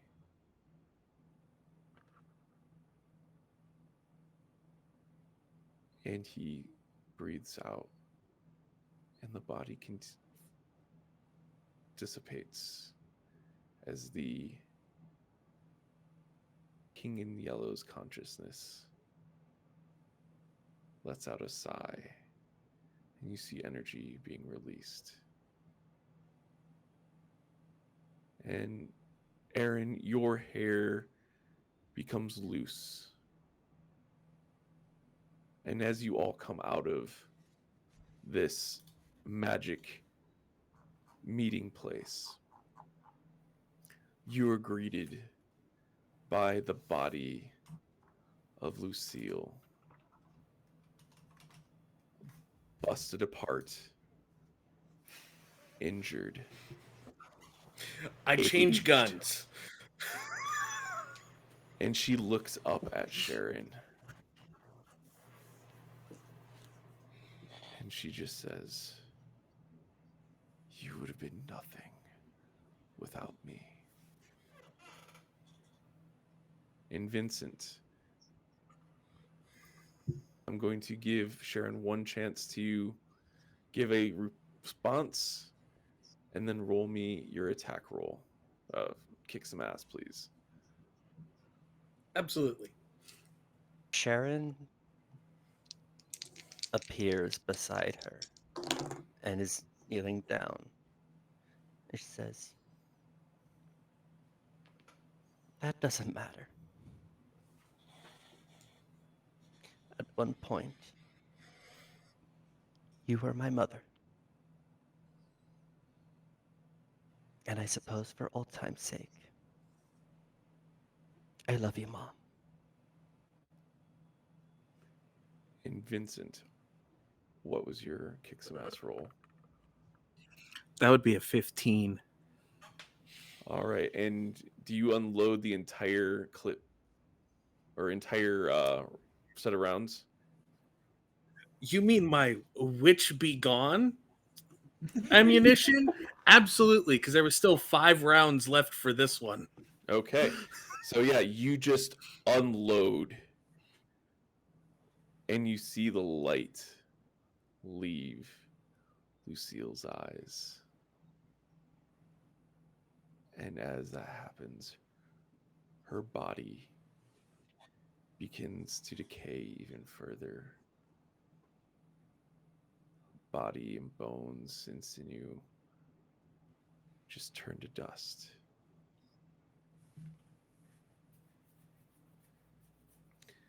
As the last bits of remains of Lucille blow away in the wind,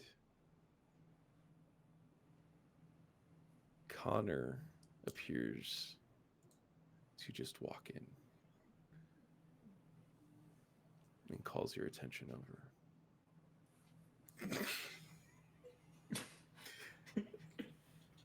Shoot, he's gonna get shot one of these days. I swear to God.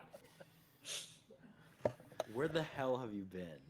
I What just do you need mean? some kind of confirmation that you're actually here and not some kind of weird after effect. Oh, What's your social security number? I don't have Tell one. me who Aaron is right Don't now. technically. With an A. Aaron, as far as I'm aware, is in his apartment, tending to his cat. And That was going to as be you Vincent's question. turn around, you'll notice that the trees, the statues, and everything surrounding you have been restored. As you start to hear vehicles and the sounds of people moving around the town, the city, once again, is alive with sound. Connor pulls you aside, Vincent.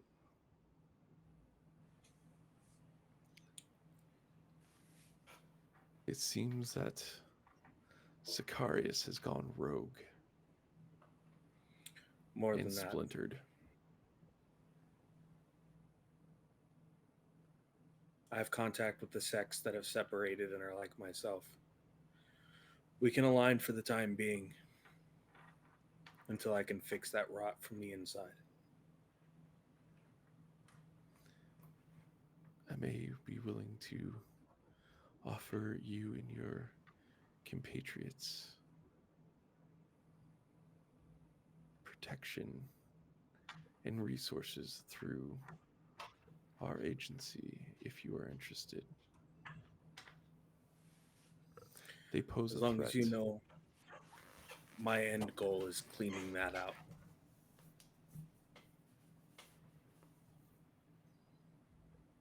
Then our goals align.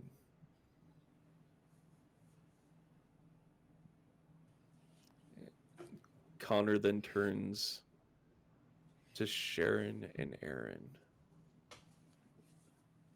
You've proven yourselves quite resourceful. Good job. If you're interested, there will be openings in the field office, I feel, if you're interested.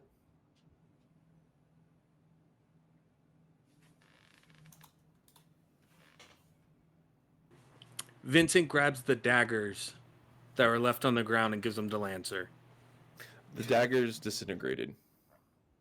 They disintegrated. They're gone. They disintegrated Done. along with the King in Yellow.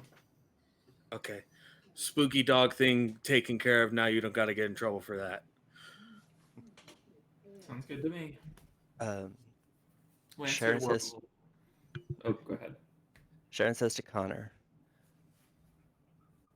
I could be interested in a field position, but I am not interested in being whisked off to some invisible boot camp. I'm helping Vincent.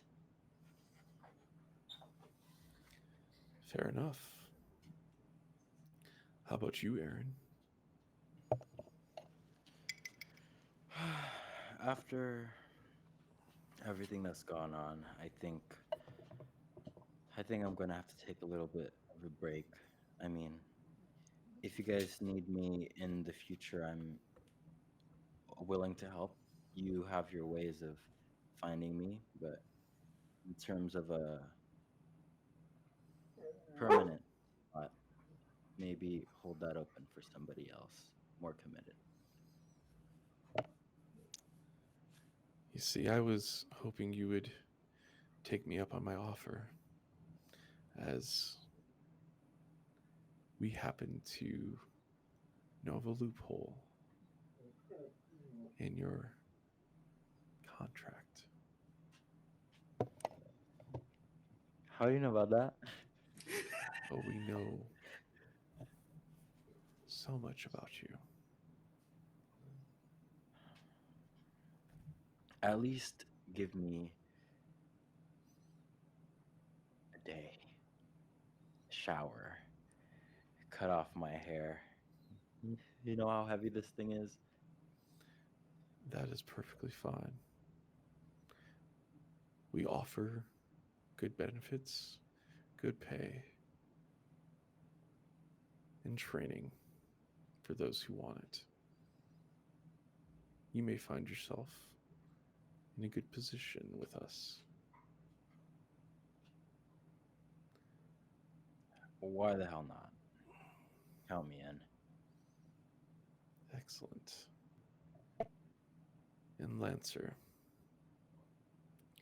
Fortress has seen your work. They're not likely to let you go so easily. Lancer sort of walks over to where the spear disintegrated, reaches down, picks up like a single just like whatever's left, like a single splinter even, Mm-hmm. and like places it in a little Ziploc bag and stuffs it into their stuff and goes, yeah, that's not really how this works. But I understand that you would love to pick up my services again for an extra fee. Maybe like a consulting thing. That'd be fun, right? Connor kind of smirks. I've already worked out an agreement with Fortress. You'll be on long-term loan from them.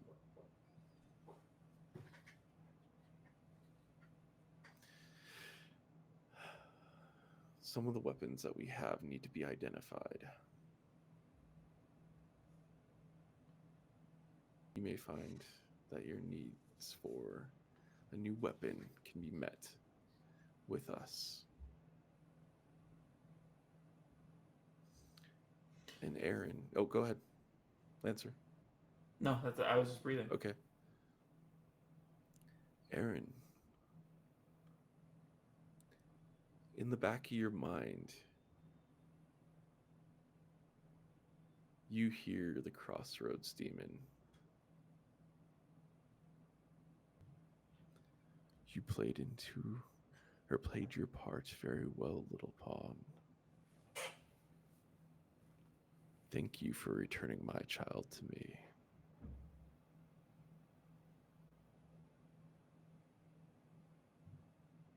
And with that, we close this season of the Invisible Agency, Ghosts of the Lost.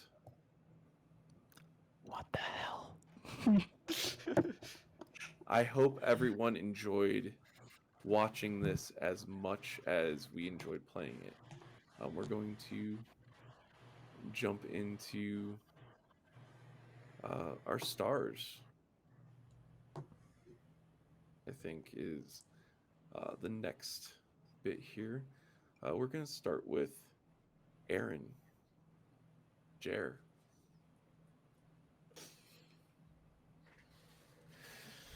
My stars are gonna go all around, of course. Um, I love the combat from Sharon. Last week, I was talking about how I love seeing unhinged Sharon punching people, just acting on her emotions, and I just love to see her in combat and like the creativity. I mean, that first like wall crotch hit thing, like that's awesome. And then second, like you like stabbed her and then try to like fire the fireball but from inside of her body. Epic. I wish I need to see that like animated or something. I don't know. Lancer, I love the level of you kind of you bring it all together. You ask questions and you like bring up things that I'm like, oh damn, like I didn't even think about that. Like that was like, and it's just like I feel like it helps build on like the situation, and you help me kind of like visualize what's going on and like what I should be doing next. I love the conversation that you had with the King in Yellow. I love that both of you were able to talk down a vicious, hateful demon. Like what? Um, and Vincent, I I don't like this energy of just I'm done with all like the talking and like the empath, like just get the weapons, let's go. I love that so much. And come on, a 15 on that last shot, couple shots, amazing. Just exactly what we needed. You brought drama, you brought a dialogue, you brought action, whole package. Amazing. And of course, to our keeper, the final episode is always really hard in any kind of media, but you've managed to tie everything together well, especially like that last bit where I was just like, I wonder like what that thing Aaron was supposed to be doing was. You just answered it perfectly and awesome. Okay, I'm done. That was really long. Oh, you did great. Thank you. Uh, Lancer, played by Adam. Your stars, please. Uh, yeah, I'll go around. Aaron, I love Aaron just being like very like the contrast between Sharon, who's in like full murder mode, Vincent and Lancer, who are trained agents, and then Aaron being like, I just want to make sure everyone's okay. Just not really like it's just it's fun to see like different priorities in like a fight. Um, Vincent is just shooting everyone was great. I loved the. I'm gonna be honest. The slow rising cut in the camera made me laugh every time. Um, and then Sharon just getting that comeuppance for Mother Dearest. I'm glad she wasn't in any way redeemed. We just got to shoot her. It was great. Okay. And Sharon, played by Jean. My stars are going to go all around as well. Uh, I'd like to start with Vincent, the very, I'm not going to say doneness of it, but the I just want to get this over with. Shoot the target. Let's finish this. And every time you raise your hand, it was just too good. um, Aaron, the endless empathy that Aaron is capable of is admirable. And to see two different halves of this combined entity react so differently and still feel like this is how it should have always gone down. Very beautiful. Absolutely amazing. Lancer.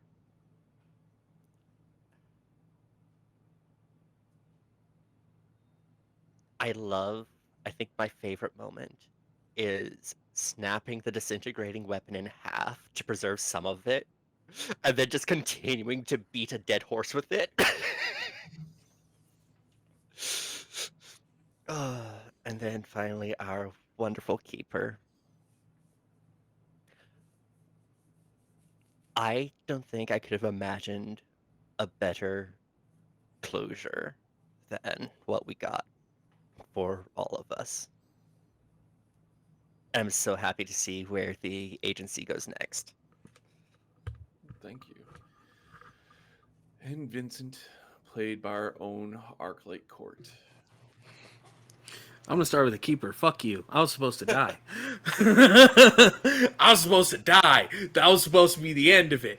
But no, it's amazing the combination of what you had initially planned for the story to be, and then taking the small bits from every character, even the things that we came up with in our own spiraled madness, and then transmogrifying it into this hellish entity of forgetfulness and power and two shadow wolf daggers that Vincent had no idea anything about and assumed it was backup.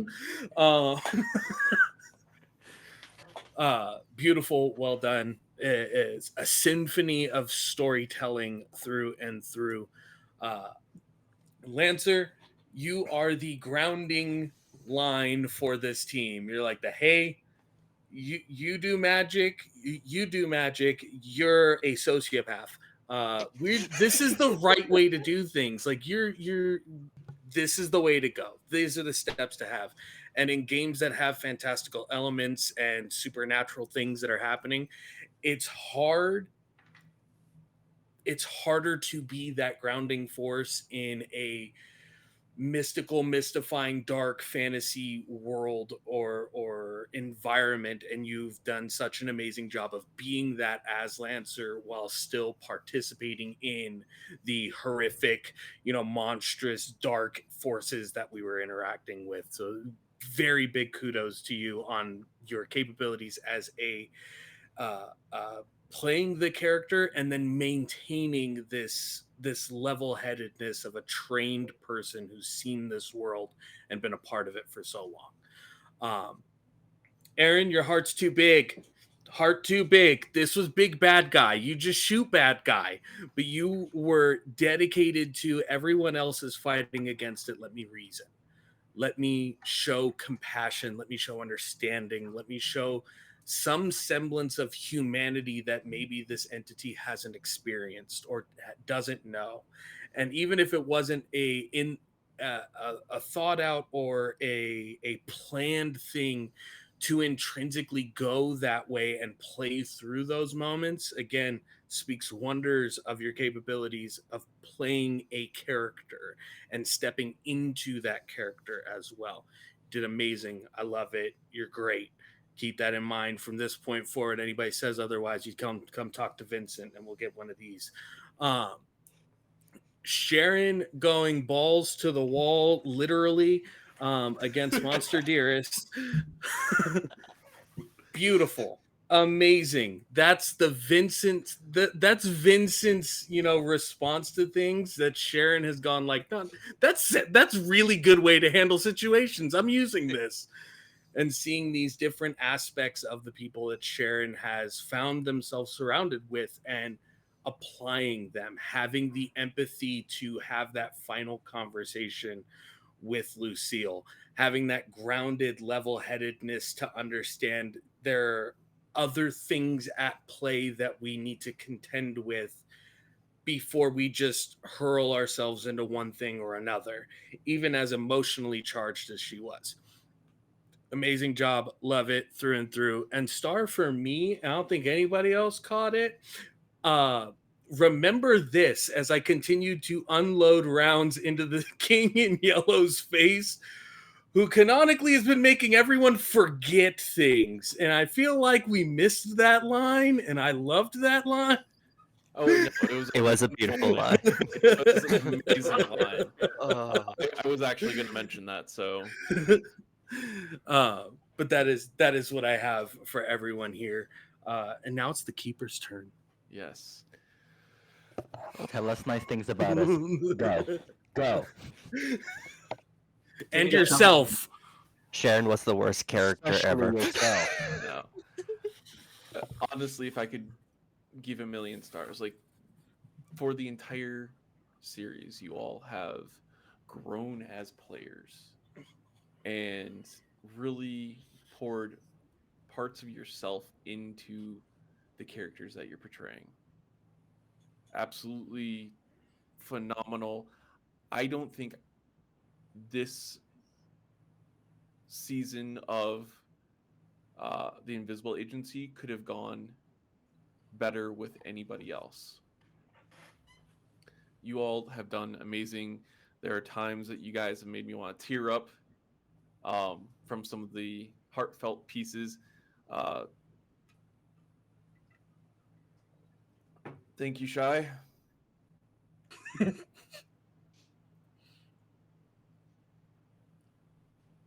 Arc, your dedication to making Vincent that badass. That's just like, yes, I am going to be the one that shoots first and asks questions never, because this is my mission and I am going to complete it one way or another. Fate's got another plan for Vincent, though. And I loved the remember this line. Like, legitimately, I was like, oh, damn, that's so good. Jean, the ending conversation you had with Lucille and telling her that you love her as Arc's Vincent just unloads into her to end this cycle of pain that has been haunting Sharon for so long. Just, oh, it hit me right in the feels, right in the heart. Loved it. Adam, this is the second game we've played together. And honestly, I feel like you poured a bit more of yourself into this character and just really took this role to heart. I mean, geez, what's probably the best moment was like, shoot, I'm second guessing myself. Am I lifting this or am I like? You got that for a moment there. I'm like, oh, I know what's gonna happen. Like I've got that in my head. Like, okay, no matter what Adam does, it's still gonna end up this way. But I'm curious as to what he decides to do with this. But it was just like seeing you like, oh shoot, what if it is back up? Like that moment, that switch in your mind, definitely was great. And then Jer, I did not tell you this. This was something I had planned out. In that, to get people back, you needed to show compassion to the demon. And your willingness to step up and show that compassion and find a resolution beyond just pew pew pew for all the things. That's not to say that Lucille didn't need to have a pew pew pew, but to get people back, to save all those that were lost, you had to show that compassion. And you did a wonderful job. In the willingness to bring in the others, showed your willingness for teamwork and to really tie in. So I love that. For myself, a star for myself, I have had to think on my feet. You all have made me have to throw out plans and ideas on multiple occasions. And I think I've handled it fairly well with going off and having to quickly adjust the plans and ideas that I had. And realistically, to quote one of our other friends, like having a good idea and then rolling with what your players have is a skill. But that's how you make good collaborative storytelling work. And try to tie all those pieces in together, try to make those stories as cohesive as possible is really the best thing a DM tries to do. Like I tried my best not to railroad you guys. I'll let you guys like, okay, here's the options you have. What do you want to do? And doing that really, I think, turned out wonderfully for this story. And that also goes back to you guys taking and giving me good feedback, because I can't craft a story. I can't build a house without bricks. And you guys provided me with plenty of bricks. So again, thank you. Just don't forget the brick we gave you to throw out the window. Yeah. And with that, we are going to have everybody introduce themselves one last time with the character you play. And once we're done with that, we will do a quick Q&A. So, starting with Vincent, played by Ark. Hello, everyone. Normally, I am your Gridmaster, Lighthouse Keeper, Lore Writer, Beacon onto all beacons, Arker, Arclight Court. You can find me all over the internet at Arclight Court. Find some really cool one-shots for Power Rangers on Start Playing. I have 3 that are going to be this week. We've got Power Rangers Drift Nights. We've got 2 new ones, Power Rangers Strike Force Anima, which is a blend of Lightspeed Rescue and Wild Force. And if you don't know Power Rangers and I'm saying a bunch of weird things, it's fine. I love having new players and introducing them to the world. And the last one is Power Rangers Guild Masters, which is a blend of the Power Rangers TTRPG and some of the Dungeons and Dragons elements. But that is me.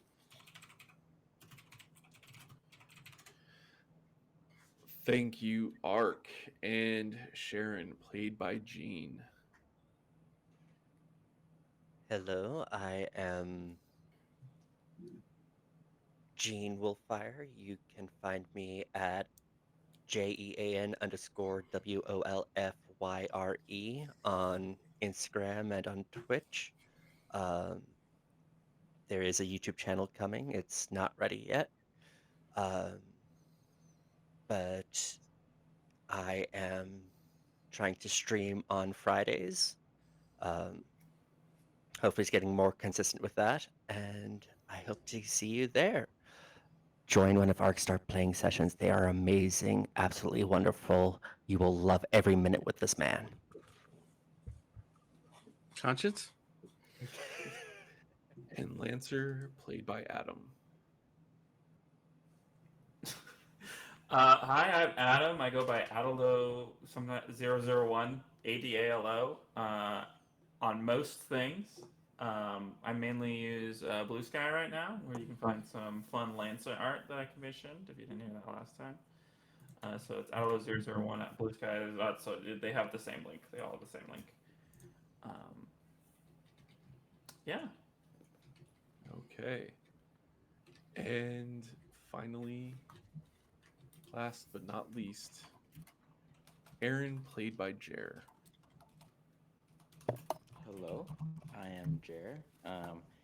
I am primarily Jerbear on everything. Jer.b3r. I'm on TikTok. I show my outfits and hopefully more of my art. It's just a little bit like awkward sometimes, but I'm working on it. So if you want to see that, go there. And yeah. Okay. And I have been the keeper. I go by Shadow Dow on Twitch and Instagram. Go take a nap at Antisocial Online for Mastodon. And I have a YouTube channel under Shadow Dow, Shadow Dao, whatever you want to call it. It's technically Shadow Dow. And that's where I've been posting the videos for our series. I do plan to continue streaming on and off as time permits for the next few weeks, and we'll have a new season of The Invisible Agency coming up sometime at the end of December.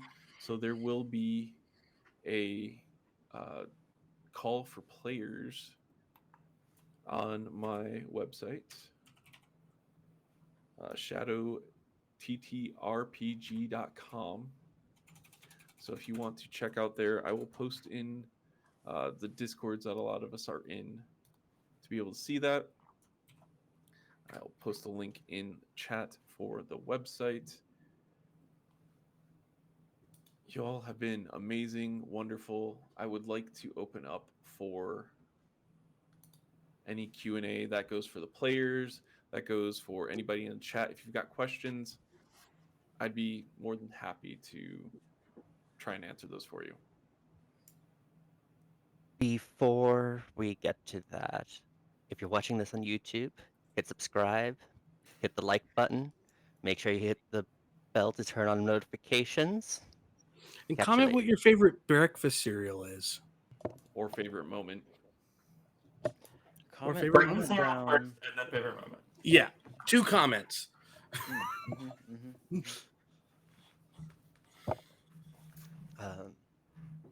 I will say this for chat.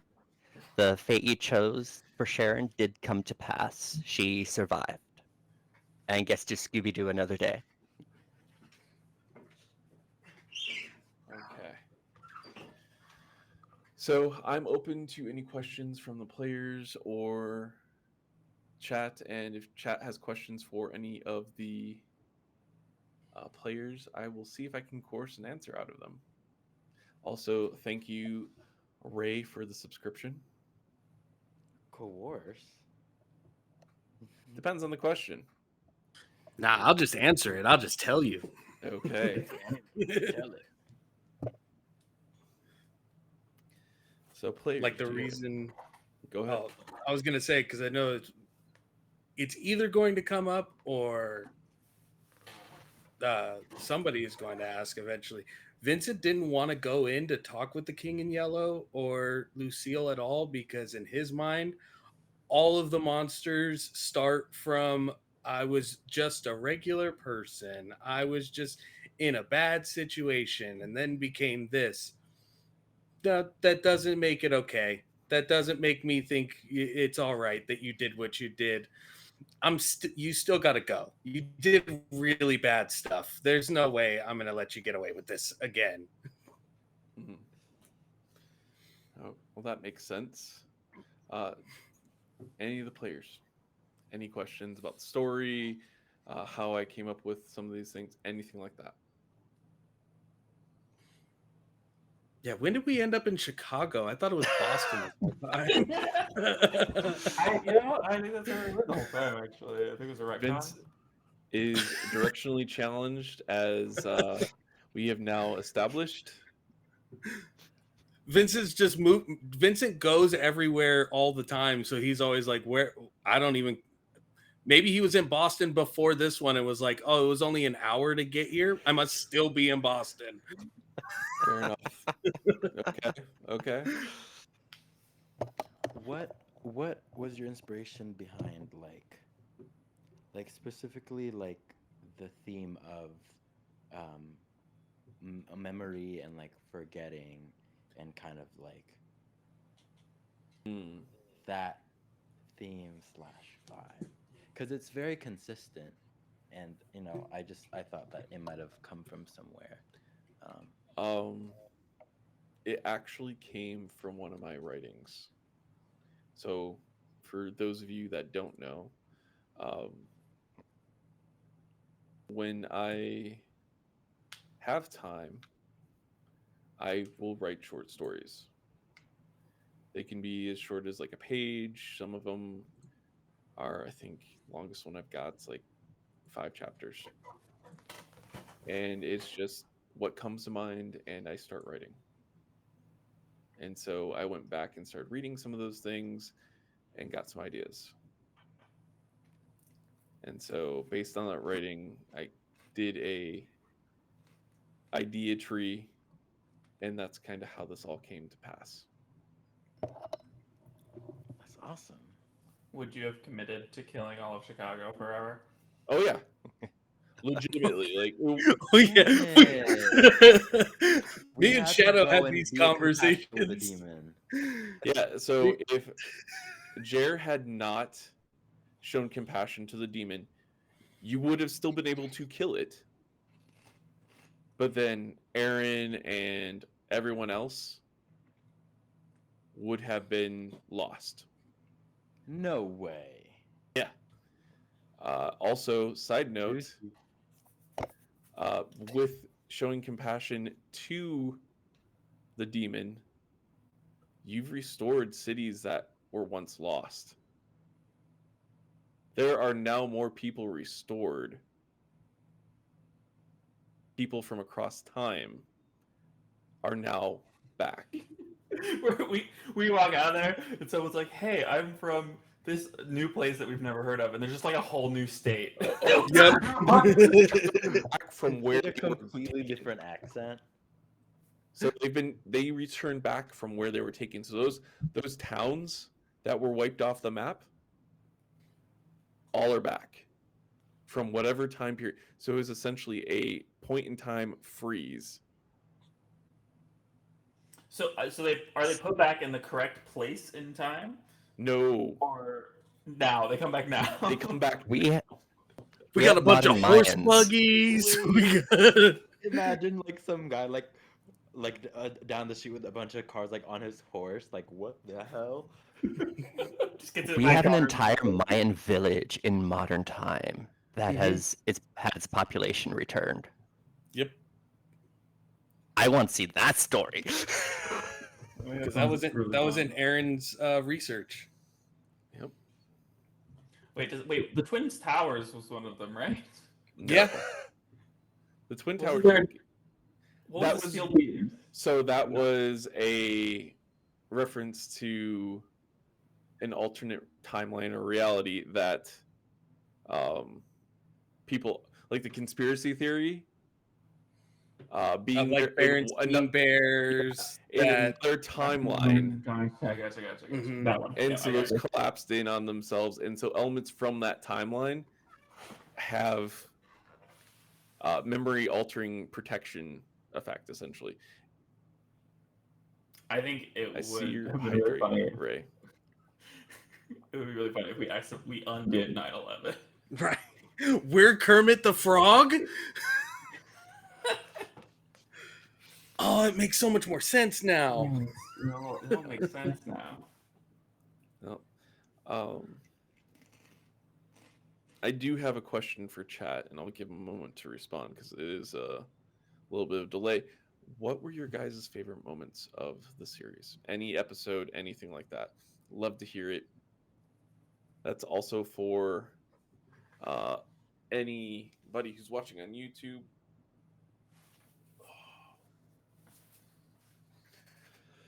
And players. What were your favorite moments across the entire season? Fighting the mountain in the Sicarius fucking location. Every time he hit him, Vincent just going, "I forgive you." Sharon chopping their own skin off. Okay. I forgot which episode it was.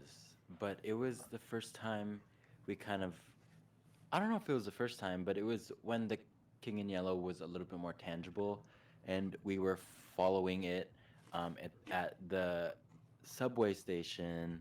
The first time I went on Lancer's back, you know, it was really fun. I believe that And I was remember, 5 Battle of the Bodega. yeah, I think so. And I remember it more specifically because Lancer chucked a whole spear at what was just a child. Yep. Mm-hmm. We didn't know it was a demon. I wasn't right. I was 100% right. Yep, it was episode You were, 3, but it was really funny. Brawl But in the no, Bodega. no. But yeah, Mm. no, that was a great one. I will say probably my first favorite moment, because there's so many of them, so I'll just go with the first one, was when Cujo was trying to escape, because he and I had planned this out that, you know, there's going to be a certain time that he had to leave, and Art goes after Cujo's character, and I have to figure out a way to keep him from like holding Cujo there. And I'm like, fuck. I'm just arguing with my boyfriend. It's fine. Yeah, and I'm just like, oh my God, this is too perfect. So no, that was great, because it was just like, oh, how am I gonna do this? And so there was some adjustment, some shift, and it worked out beautifully. But like that kind of improv, that kind of like fun, was just so wonderful to me, and I enjoyed it. Which, you know, we do some of that in some of your start playings. The last one we played on Wednesday is like, hey, I've got this really cool idea. I'm gonna send it to Ark and be like, oh, hey, use this. Yep. How does this sound? Give me this. Give this a little try for me. Yeah. But with that, it is 7 o'clock Pacific. That'll be 10 o'clock for anybody on the East Coast. Mm. So once again, I want to say thank you to everybody. You've been wonderful. Thank you all, my players, chat. You've been wonderful. Have a good rest of your night, and be kind to each other.